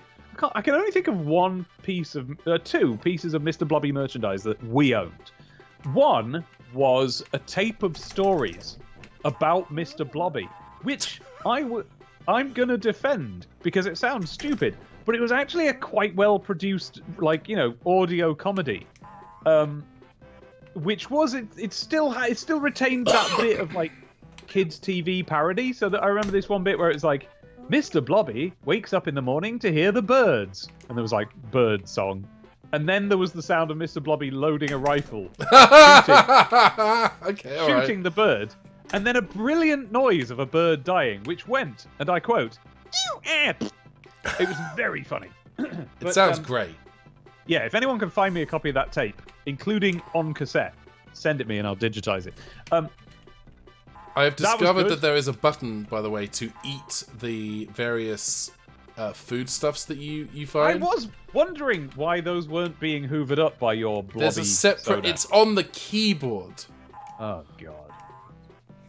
And you can also, and this is fun, you can eat your gun. Good. Yeah, Mr. Blobby can and indeed will eat an entire Colt 45 Magnum. Can he then shoot out of himself? No, he's just eaten the gun.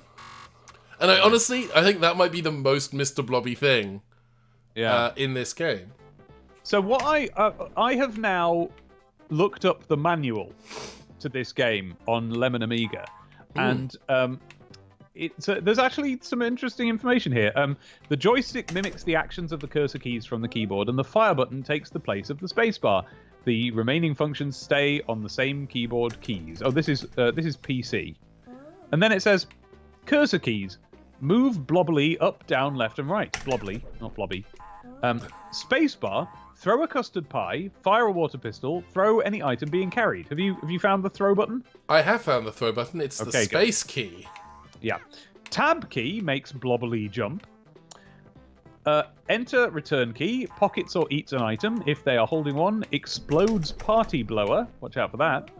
Here's an interesting one, though. Backspace key. Puts Blobby in a whirlwind. Does it? Yes. Try that. Oh, cool. He's got a crown. He's King Blobbly. I tell you what it doesn't do. That thing you just said.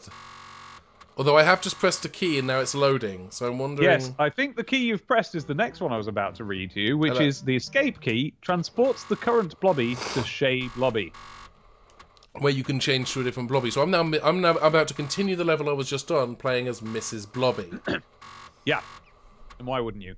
Now I have the Amiga controls. So joystick left and right moves you left and right. Up and down, up and down. Fire button is jump or swaps Blobby with other Blobbies. Spacebar, sure enough, throw a custard pie, do all that stuff. Amiga keys. Oh, I'd forgotten about the Amiga key. That returns Blobby to Shay Blobby. Yeah, they were doing that before, well, certainly before Windows. I don't know if they're doing it before Apple. And they're... Oh, waggle joystick left and right to put Blobby in a whirlwind. Hey, you know what I just did? I just discovered what takes you back to the title screen. It's the escape key. Well done. Well done. Well done. I don't think well done is necessarily... But didn't you tell me that before? I'm sure you said you pressed the escape key and that was what did it then. I think... Here's the thing. I had a suspicion. Yeah. And now... And you thought you'd test that suspicion. I did not... Okay, so... I will say this. Go ahead. I will grant you an audience while you say it. I may have... I believe the word is hecked up. Oh, right. Hey, if you're on Lemon Amiga, or indeed the Hall of Light, which is another great repository, do you happen to have a password for level, I want to say level 4? I might have. That reaction was because I remembered seeing a password on screen and reading it out as a little sound effect, but I don't remember it. So let's see. Mr. Blobby Amiga passwords.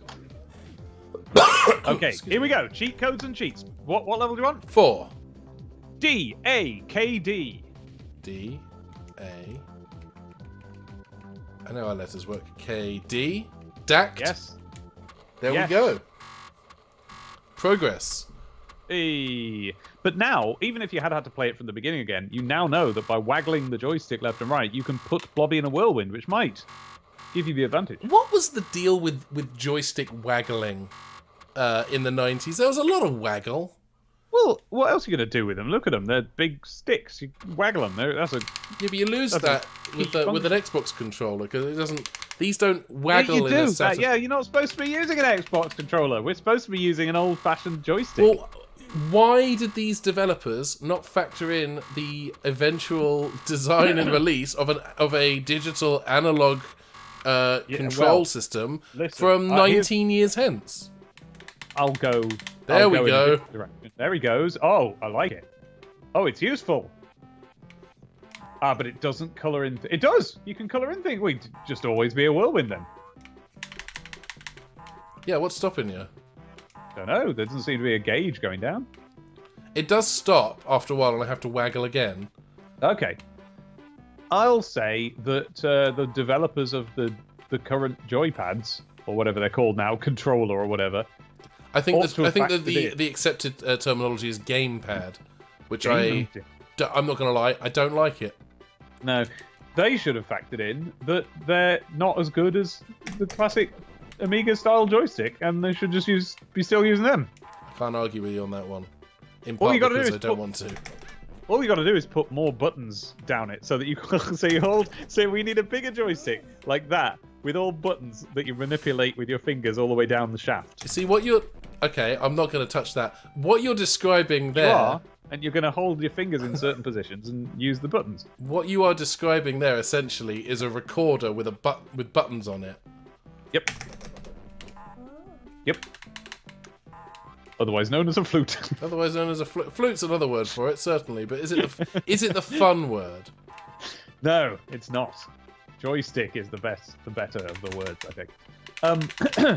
So Mr. Blobby, he started to get almost like unironic children's merchandise started to come out.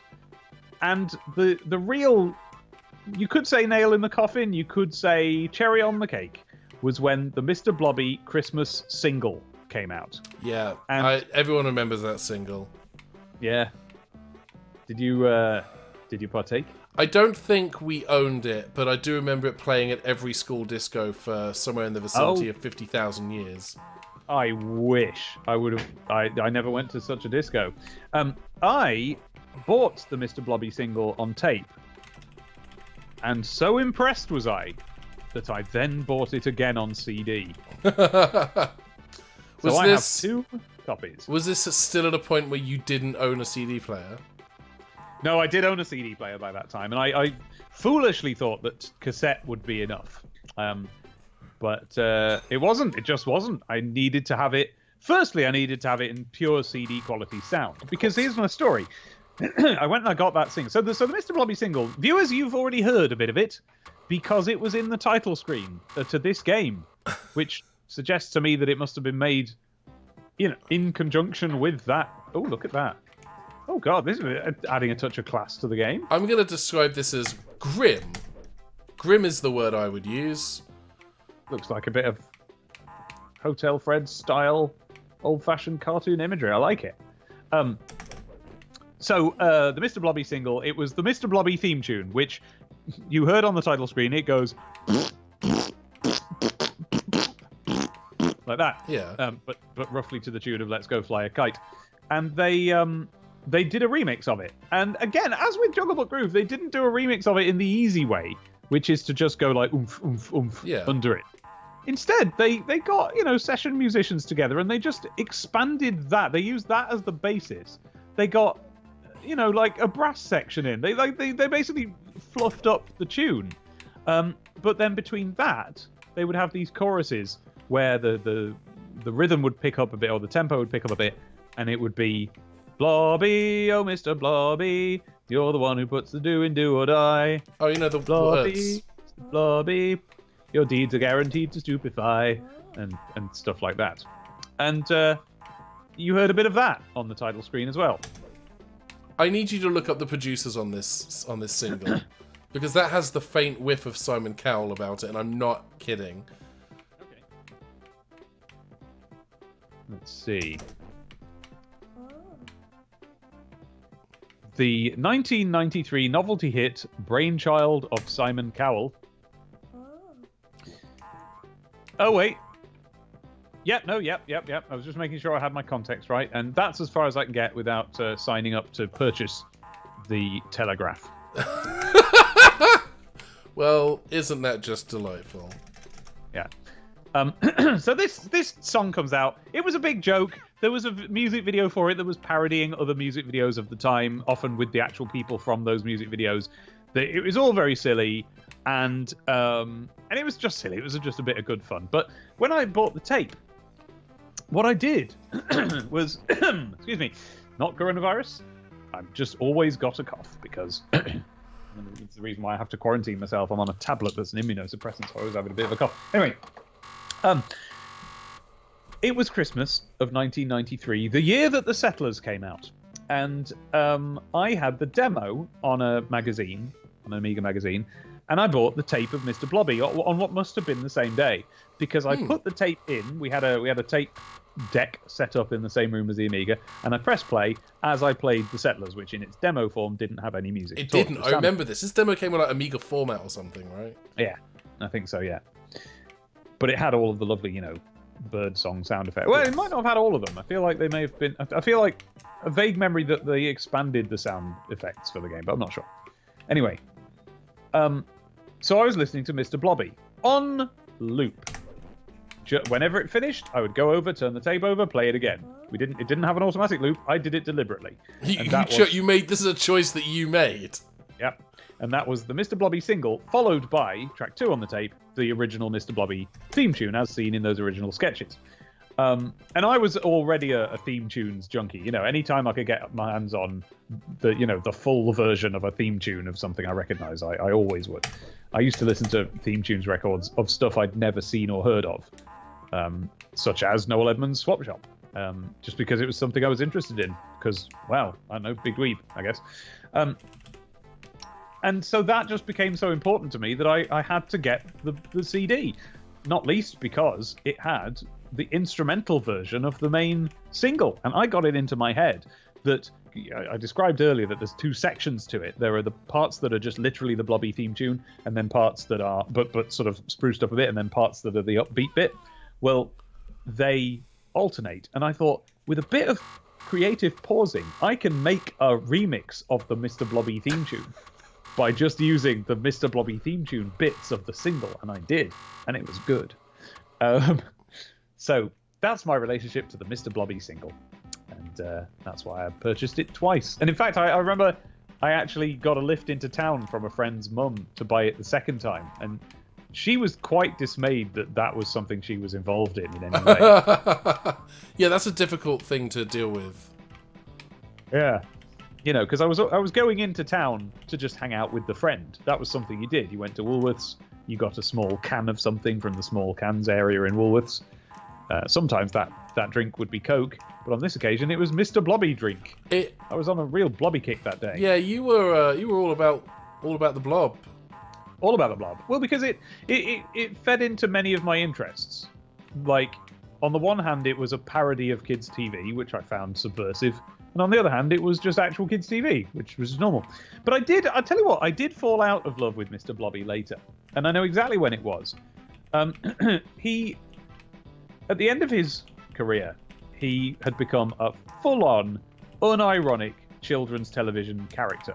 And he was on Saturday morning kids' TV show, what was it called? Fully Booked, I think, or SMTV.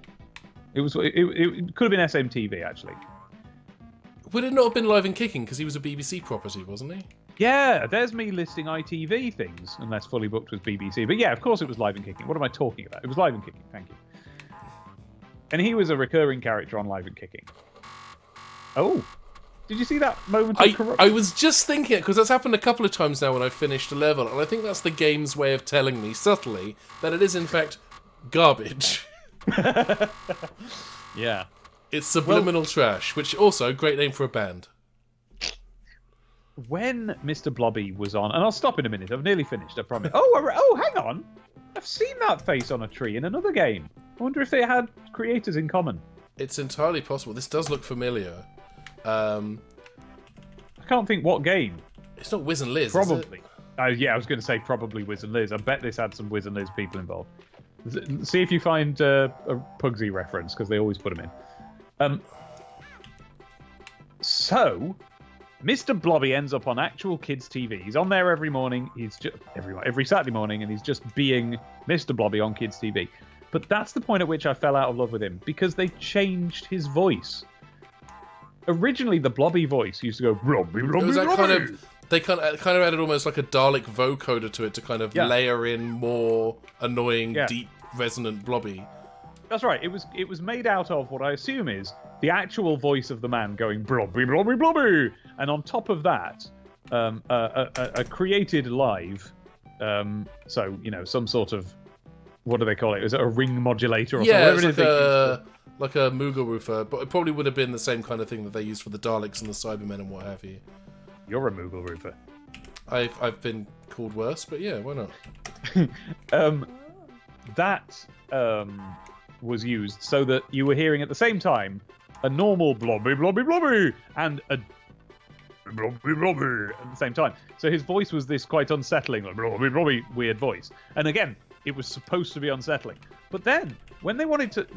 I guess when they made him funnier, or whatever, they changed his voice to be like the opposite. So now it was like a high voice and an even higher voice. So now it was like... Blobby! Blobby, Blobby! Oh god, yeah, that's what... He became shrill. Yeah.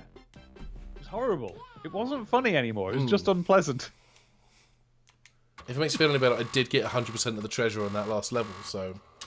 Well done. That makes me feel much better. I have been playing this game now for 45 minutes, I believe, looking at the clock. About 45 minutes. And that's about 45 minutes more than this game, I think, actually merits. Keeping in mind I did have to replay the first 3 levels because I thought I would find out what the escape key did, and it turns out it does exactly what it says on the tin. It escapes. Yeah. It grants you the sweet release from the world of the family clan Blobby. Yeah, this is the only piece of software I've ever encountered where the escape key is actually the correct name for it, for what you want to use it for. It's, so the publishers of this game is a little company called Millennium, who, that's probably a name... They've got stars directing their fate, as I understand. Yes, they have. So, very well done. Sorry, I was caught off guard by that. Right. But, oh, you can push these bricks. That's new. Or old. I mean, this game came out in 93, so it's definitely not new. But, so Millennium are known for publishing a bunch of other games. I think their most notable published title was James Pond 2 Codename Robocod. Robocod, of course. This does not look as good as that game. No, I don't think it was... Not the same developers, but certainly the same publishing house. Oh, yeah. They also published, I think, the first... And I think they published all of the James Bond games up to a point. And they also did a little game called Morph, which was released on the Super Nintendo as Super Morph, where you played as a small child who'd been turned into a state of matter, and you could change between solid, liquid, gas, and rubber. Rubber being, of course, the fourth state. And you would have to go through... You'd have to solve puzzles, get from one end of the level to the other by changing your state. You could only transform a certain number of times. Right. That annoys me, because that was also the premise of an extremely good game that me and my friends designed, but we were 11, so we didn't really have the wherewithal to make it. As we were learning about solid, liquid, and gas in science. What do you mean? Turns out I did. No, I didn't. maybe you made Morph. That was. You think that I influenced Millennium in some way to make Morph? Maybe. I'll have to write in and find out. I don't think they exist anymore, and I think that it's because they made this game. If we're being completely honest, there is no punishment to fit this crime. Right. When I searched for Millennium Interactive on Wikipedia, it redirects me to Guerrilla Cambridge, which was... So even Guerrilla Cambridge have closed in 2012. Video game developer based in Cambridge. Let's see what they made. They made... Littlebigplanet. A straight line. There's a straight line from Mr. Blobby to Littlebigplanet. Yeah. That's gently terrifying. Hang on. They made the PSP Littlebigplanet. Oh, That's not the real Littlebigplanet, is it? But they did make the medieval games on PlayStation, which I'm this does heard of. Absolutely ring of medieval. This feels medieval. I'm just trying to redeem anything about this game. Feels like a game the way if medieval people from medieval times heard about computer games, they might envision this. Do you know what this reminds me of? There was a Monty Python's Flying Circus game from like 91, I want to say, that was published, I think, by Virgin. Yeah. And it wasn't very good. You played as a Gumby in levels that were inspired by various Flying Circus skits. Oh. And that's kind of what this puts me in mind of, but without the that sounds very rote, doesn't it? Living colouring book stuff. This is a big level. This level is probably the biggest one that we've touched upon so far. Well, with any luck, it might be the last level. There are 60 levels. There are 60 levels. This never ends. And you have to press space to fire. And I currently have it set up because I changed the controls, not knowing what the originals were. I'm pressing Z to eat things, or Z if you are. Pressing what? I'm pressing. Yes, there you go. Are you happy? Yes. You try living in another country for 13 years where they pronounce words incorrectly, and see how that changes you fundamentally as a person.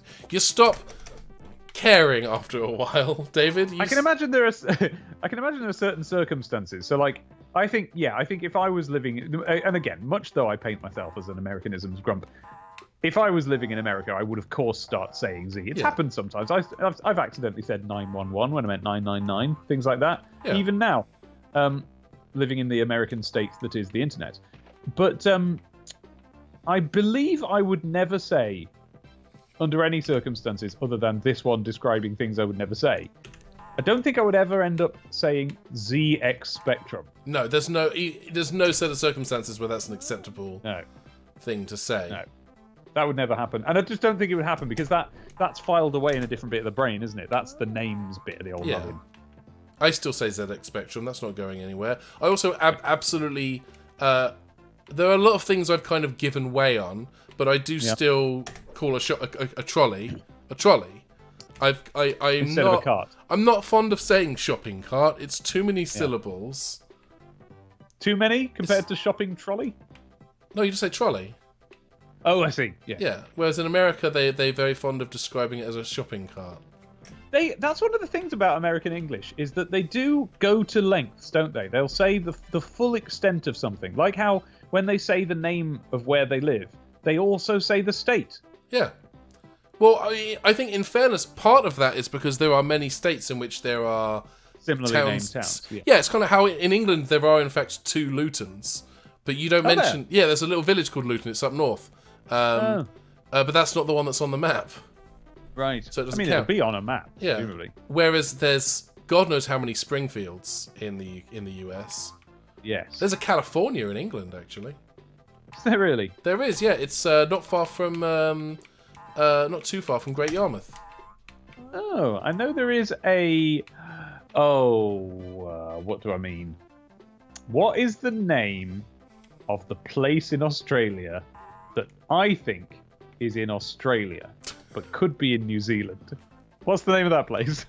Auckland? No, keep going. Hobbiton? No. That's everything I know about New Zealand.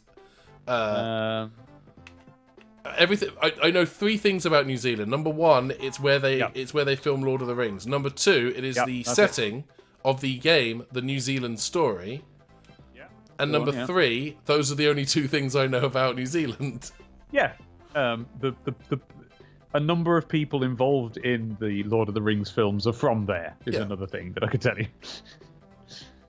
Well, anyway, wherever it is, there's another place called it. In England.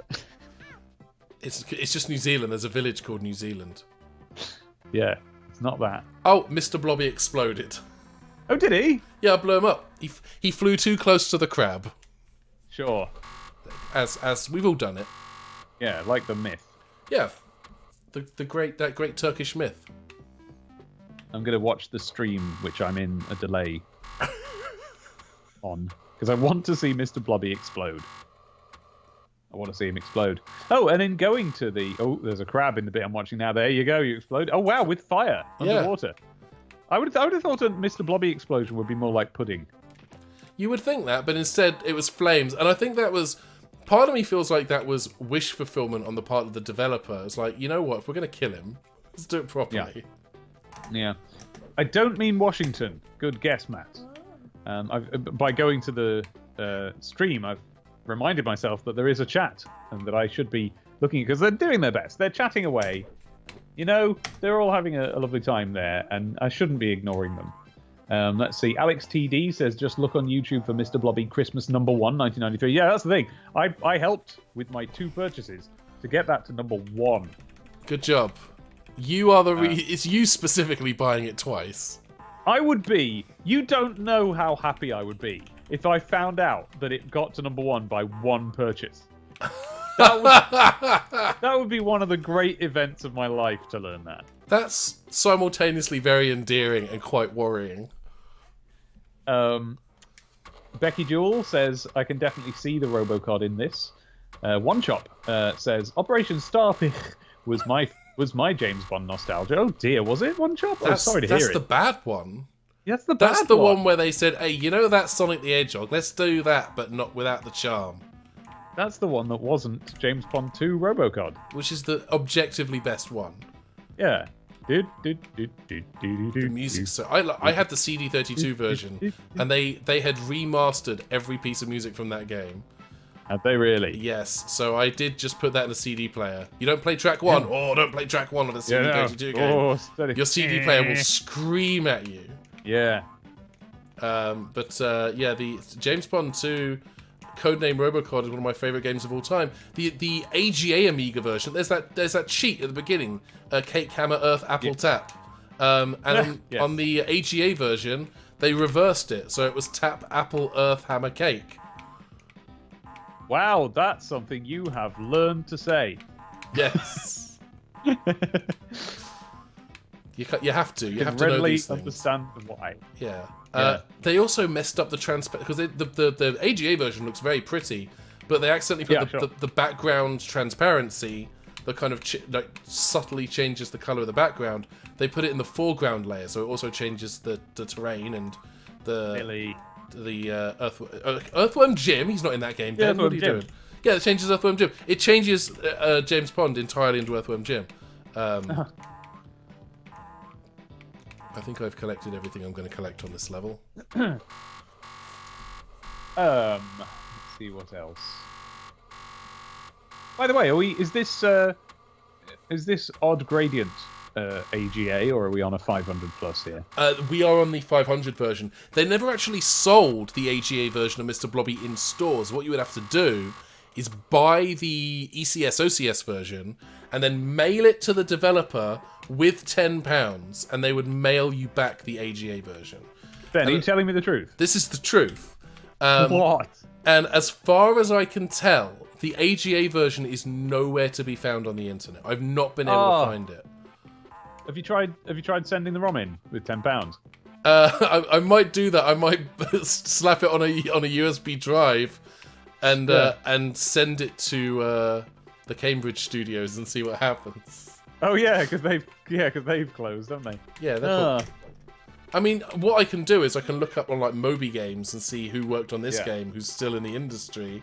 Yeah. Find out where they're working now, and then just send them a care pack that's a USB drive with this on it. I'll tell you what I'll do. I'll get one of those fancy USB drives that looks like a cassette tape that people do for mixtapes and so on. And I'll just put this on it and include a £10 note and see what happens. Do that. Well, I tell you who we need to write off to. Noel Edmonds.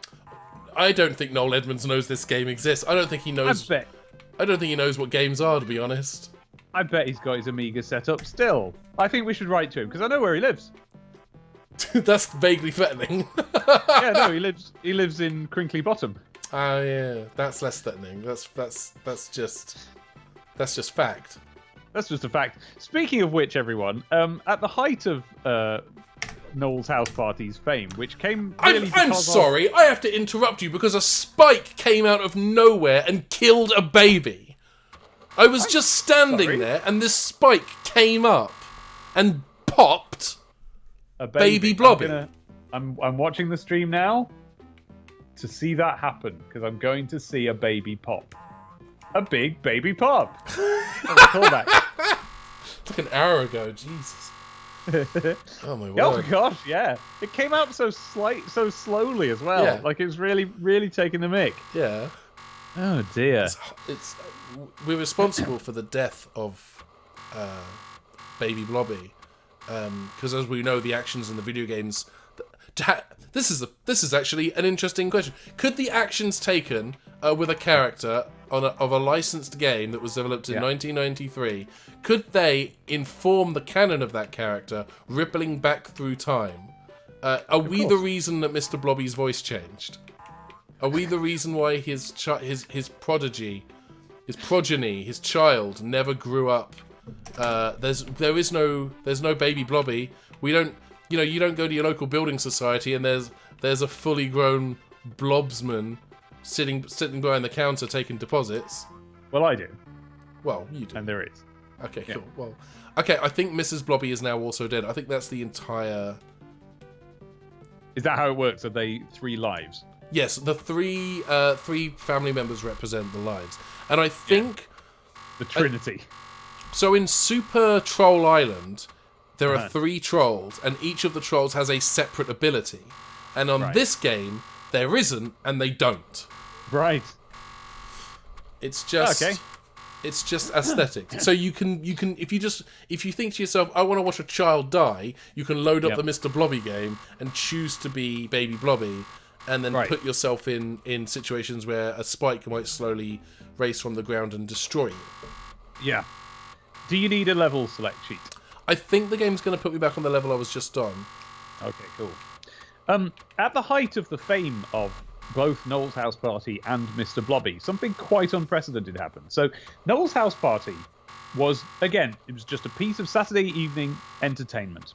Mr. Blobby was just this silly parody character that happened to be on it. But both became so popular that no fewer than 2, and it may even have been 3, theme parks opened within the small island that is the one I live in at basically the same time. I went to one of them. I did. There was Blobby, not the one I went to. I went to Crinkly Bottom, which was the joke name for the mansion that Noel Edmonds lived in Noel's House Party, and it was done in front of an audience, so the set was made to look like this mansion, and God, that's bringing back some memories. Theme park, it was a very eerie experience. That theme park was empty, and it didn't have any people in it, but it also didn't really have any attractions in it either. It didn't have any rides. It had, like, all I remember doing in it was going on a little train. You know, one of those little trains that you sometimes go on in quaint British theme parks, just a little train that you ride in. There was a house that was Mr. Blobby's house, and you go round it.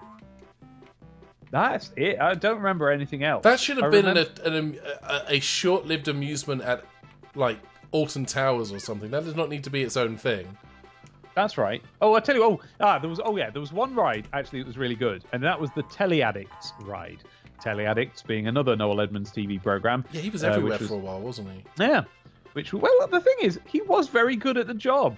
It's recently he's sort of gone off the deep end a bit, but at the time he was a very good TV presenter, and so he was in a lot of things, and one of them was Teleaddicts, which was a TV-based quiz show. What happened in the East End. And the Teleaddicts ride was absolutely brilliant. It was a dark ride. You were in a little vehicle going through a wide open space. It wasn't one of those that's given to tunnels. It was a big wide open space full of animatronics depicting various classic British kids, mostly kids, TV stuff. So there was a Magic Roundabout bit. There was a Trumpton bit.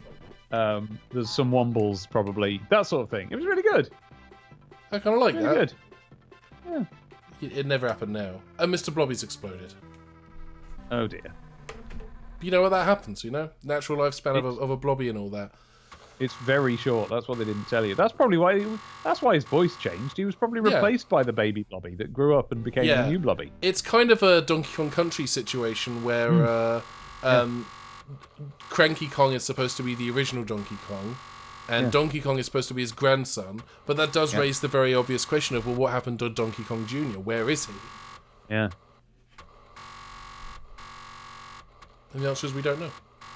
Well, the original idea for Donkey Kong Country was that Donkey Kong was going to be Donkey Kong, and Diddy Kong was going to be Donkey Kong Jr. Yeah. But Shigeru Miyamoto vetoed the design for Donkey Kong Jr. And that they just said, well, we'll just make him Diddy Kong then. Screw it. Right. Yeah. Makes sense. Sounds a bit precious, though. I wonder why they didn't just go, oh, all right, we'll make him look like Donkey Kong Jr. I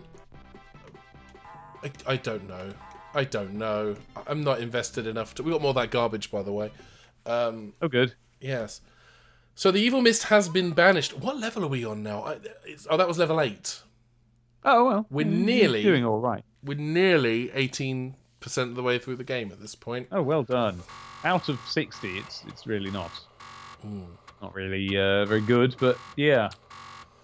I'm having another look in the chat. Oh, Reaper Fox is here, who's missed so much. Hello, Reaper Fox. You have missed so much. Well, the good news is that this stream will be viewable later, or you can catch the time shifted version on Demon Tomato Dave +1.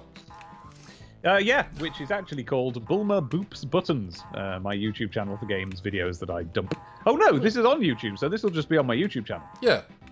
Because it's far too much hassle to try and get a YouTube video from one channel to another. They do not give you the ability to do that. They really don't want you doing it. No. Because if we could, I would move all of Port Center over to Filmjoy, because that's where it lives now. Yeah. But they don't let you do it. They don't let you do it. They don't let you do it. They don't. They tell you what they want. They don't want you moving stuff around. They've got it all nice and organised. They don't let you do it, do they? No, it's rubbish. Do it. I don't know who that person was. I was just then. No, but I wanted to do the same thing. I wanted to start going out. They don't let you do it. They don't let you do it. No, I tell you what it is. Let you do it. I tell you what it is. They don't like it. It's because she messes. They've got it all tidy. They've got it all the way they want it, and then you want to move a box over to the other channel. No, they don't want it, do they? Yeah, that's you know what that might be. That might be any Matt Lucas character from the 90s that I'm doing there. It might be. Did I tell you I had a dream about Matt Lucas a couple of days ago? You didn't, because I feel like I would have remembered that. Excuse me. I did tweet about it, and I'm going to tell you it now. Do it. I just want to look it up because I need to make sure I get the phrase right. Because there's a phrase involved in this dream, and it's important that I say it correctly. Yes, that's right. So the dream was that I was walking through a workplace, and this workplace, you know, and it was set contemporarily, so they shouldn't be in such close proximity, these people in this workplace. So I was sent to prank them into fleeing their workplace, and Matt Lucas was involved, and it was a sketch that was going to be on TV on some kind of sketch show. And the sketch was that I would enter the room looking terrified out of my wits and repeating the phrase, "He's here now." He's here now. Okay. In a comforting voice, but with a terrified face. And from behind me would come Matt Lucas, fully dressed as a clown, as the white sort of clown, you know, like white clothes tip to toe, a bit like the one in It. All right. But more like the one in Playbus / Playdays in the tent shop. The Nightmare Clown, yes. Nightmare Clown. And he would follow me, grinning, while I said, "He's here now," as though I was his, you know, his herald. "He's here now. He's here now," I would say, as I was, and he would follow me, and I would be chased by him. I would have to go up a ladder, whereupon he would get out a big fake knife and slice open my back with it, and the knife would paint blood down my back as he did. And so that was the dream, and he was played by Matt Lucas, so that was the dream. He's here now. So anytime I see Matt Lucas, I'll make sure I'll endeavour to get in front of him and start chanting, "He's here now." I met Matt Lucas. I met him a couple of years ago. He was a guest at Gallifrey 1, the big Doctor Who convention they have here in LA. And he was lovely. I bet he was. I was very pleased I really like his turn as Thénardier in the what was it, the 25th anniversary Les Mis concert. And more than anything, I'm just really glad he was allowed to do it. He seems to be having a delightful time. Oh, he's a delightful person. I bet. I bet. I found him a bit disagreeable for a while there at the end of the 90s because I thought Little Britain was quite a mean program. But yeah. I've always loved him with Vic and Bob, and he seems to be a nice chap. I also think like even he has said like, you know, the stuff that they did on Little Britain he wouldn't do now. You know. Yeah. I think that his argument is that we didn't know it was offensive at the time. I think it was we didn't. Well. Though that's interesting. I fell very far and the screen broke. I'd not seen that. I've never seen that before in this game. This game I'm playing today for the first time. That I've spent the last. I've given an hour of my life to Mr. Blobby, which is 6 hours more than I think he deserves. He's here now. He's here now. Yes. I'm just watching now. I'm watching the stream on its delay, waiting to see the screen break. Oh, you're falling. Oh yeah, the screen shattered. That's actually a really cool feature. I like that, effect, and especially with the aesthetic of Mr. Blobby is a clumsy so and so who breaks things. That's very on brand. I wonder if that's in Super Troll Island as well. So I don't believe I've ever played Super Troll Island. But if you're going to take a game and reskin it to be Mr. Blobby, this seems like a fairly... Because it is a thing. If you had to build a game from the ground up, if someone said to you, Dave, with your vast experience in the game industry, we would love for you to make a Mr. Blobby game. Here are some tapes. For reference, go nuts. Don't need them, mate. What game would you make? Okay. Taking this question seriously for a minute. Please do. I would make a game, and it's 1993 as well, yeah?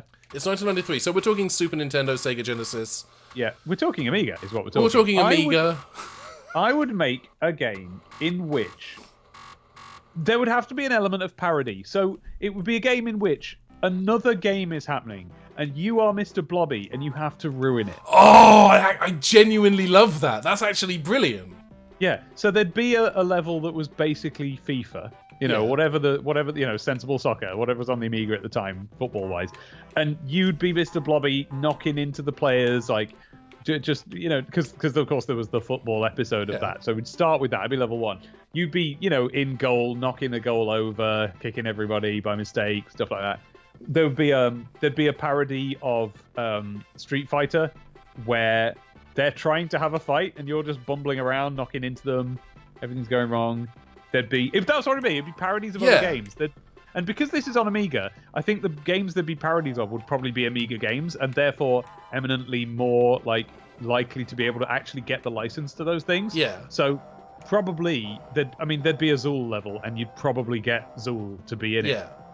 Lemmings for sure. I was just thinking Lemmings would be the perfect thing for this, because you've got the mouse moving around the screen trying to issue commands, and then you've got you as Mr. Blobby. You either have to interfere with the hands or because it's a parody of, because that level is a parody of Lemmings, the gameplay would be as well. So in that level, I've got a Mr. Blobby who has a selection of things that you can do along the bottom, like with Lemmings. So, but they're things that would annoy the Lemmings or prevent them from doing the stuff. So it'd be like, pour glue on a Lemming, put a bag over a Lemming. It'd be stuff that stops the Lemmings from doing what they're supposed to.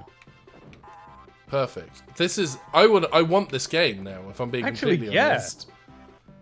It's why did they never write to me? Well, I think the key thing was that you were spending all of your money buying the Mr. Blobby single. Yeah, so they had my name on file. You're right. Fair point. They should have reached out to you. Yeah, they should have, because everyone who bought the Mr. Blobby single was automatically entered onto a database. Yeah, and they're still there to this day. Yeah, no, I have to tell my neighbours anytime I move house that I own the Mr. Blobby CD, and you are likely to hear it through the walls. I'm terribly sorry. Now, here's the thing. If everyone ends up on the register, you only have to announce it to your neighbours if you bought more than one copy. So I'm the only person. Yeah, it's just you. I'm the only person. Yeah. And so when I move house, I don't say like, oh, I'm on a list of people who, because I bought the Mr. Blobby single twice. what I do is I go around the neighbour's house and I say, I'm so sorry, but I'm the person on that list that you've heard of on the news. And they go, yes, we know. They show the picture whenever they talk about it, which they do with some regularity because it's very important that the country be kept abreast. Yeah. Even though famously this week it was discovered, last week it was discovered that the British government doesn't have and passed on the ability to have the technology to text every phone in the UK in the case of a national emergency. They can't do that.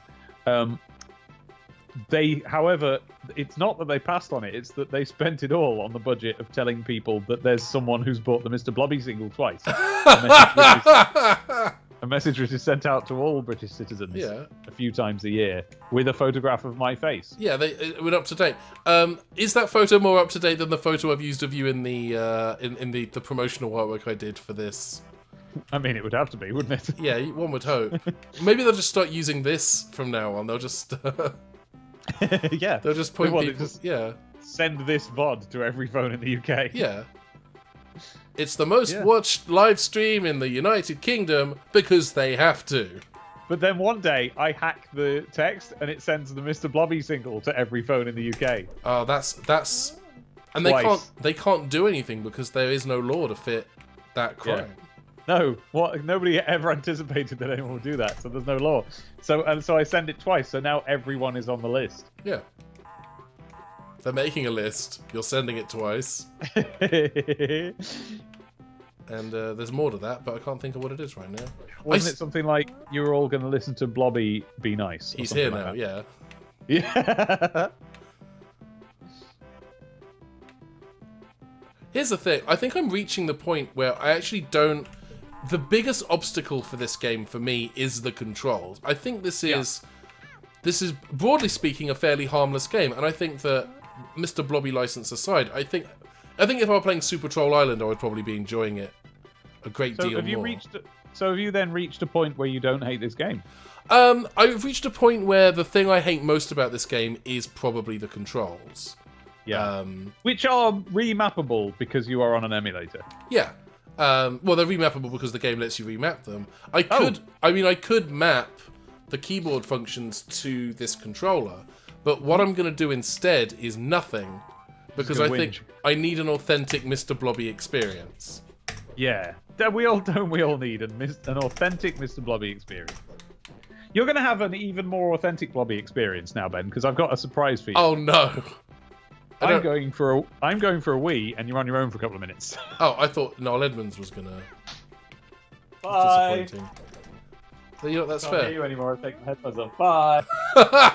So he's left me on my own now to kind of endure this terrifying game. I actually can't see the chat. I should stress that.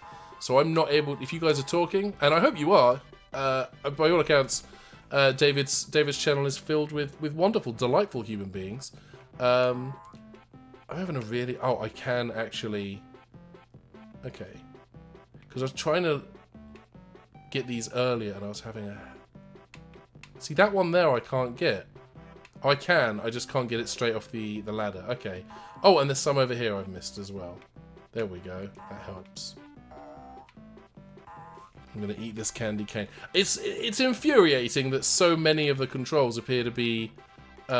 mapped to the keyboard. I don't know whose idea that was. I honestly, what I think this was, I think this was a port of a Super Nintendo game where they've just decided we'll slap it on the Amiga, it'll be fine, but they've not really thought through how the controls were going to map. So you have to use the keyboard. No matter what you do. Even if you're using because there are like joypad style controllers for the Amiga that have like 6 buttons on them, because there was an Amiga games console. And when I say there was an Amiga games console, what I of course mean is they made a console that was just an Amiga with a CD-ROM drive and nothing else. Here we go. Oh, hello. I'm not sure what I'm missing on this level.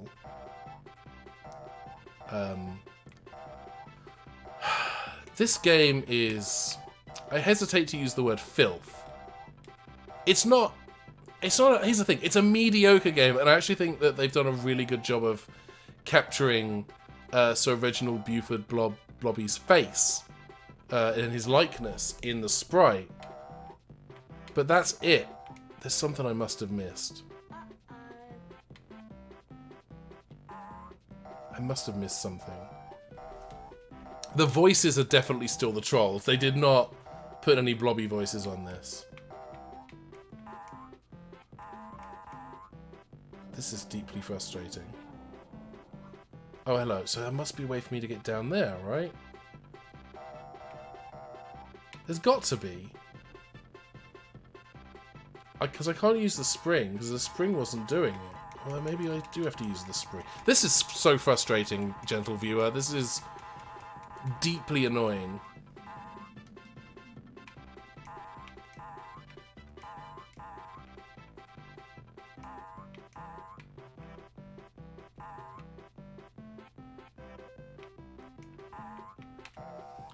Let's see what happens. I'm gonna eat this fruit to see if I can get up there. Oh, hello. I think I'm getting some lift.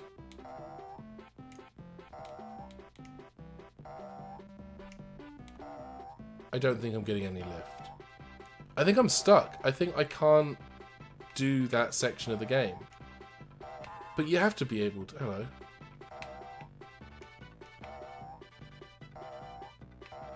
This is frustrating beyond belief. And I know I must have gotten over there because some of it's already coloured. So what am I missing?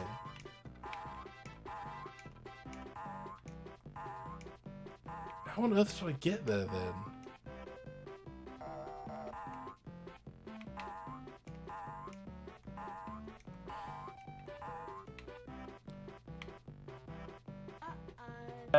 Hello, Ben. I can't hear you yet. Do. Hello, Ben. Hello. Oh. I should have put my headphones in first. Hello. Hello. So I'm back now. I'm at a part of the game that I'm going to describe as stuck. Ah. Because there's this area, it's up here, and I can't get to it. I wonder if I can like wall jump or something. Nope. Yeah. Maybe the baby blobby is lighter. That's a brilliant idea, but none of the blobbies seem to have their own skills. But I'm going to change blobby anyway, because you know what? Maybe I had to use the hurricane part. The hurricane part. Oh, yeah. Being a whirlwind. Being a spinny blob is probably what it was. But we'll find out, because I'm going to go back as the baby and let the baby deal with the problem. Just like in real life.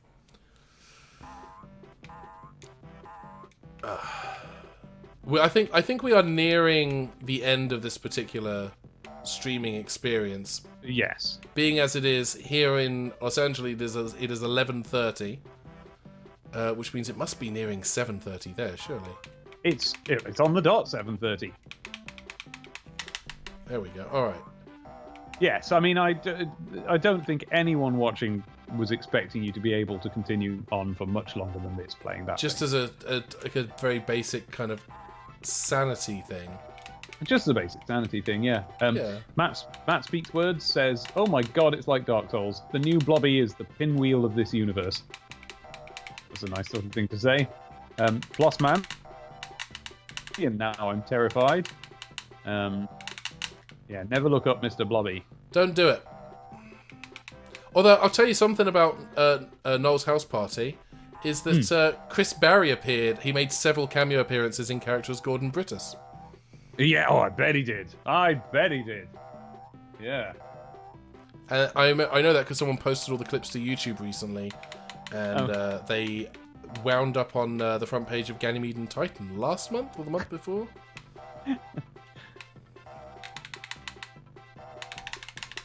I'm trying to waggle. I'm desperately waggling. Waggle that stick. Will it work? No, nothing appears to be happening. No. This appears to be it. So that's it. That's the end of the Mr. Blobby game. Yeah. So I finished it, everyone. Finished the game. This seems like a good place to kind of bring the stream to kind of a natural close. I feel. Yeah. How do we feel about the game experiences that we had today? How do we feel about that? Well, I haven't really had to experience them. I've just been watching you go through it. All you have to do is sit back and watch me suffer. So yes.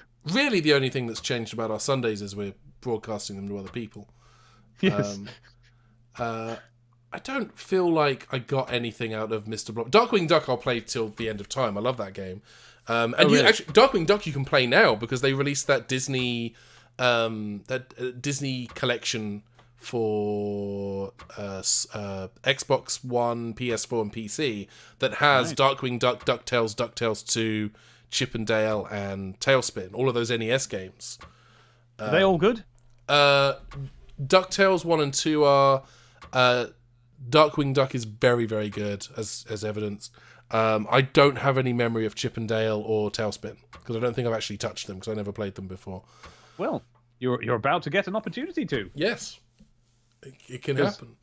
Yeah, and hopefully they are good, because it's good for you to have something nice and comforting to start with before going into some of the really strange... that was the least strange gaming experience that I could think of out of UK kids' TV tie-in games. The rest of them are weird. It's a downward slope, slippy slope, a slippery, slidey... slippy from Star Fox slope from here. Because there's a trapdoor game, I believe, as well. There is a we're definitely having that one. That one is probably really good because it's made by a guy who made really good games and everybody likes it. But I've never played it.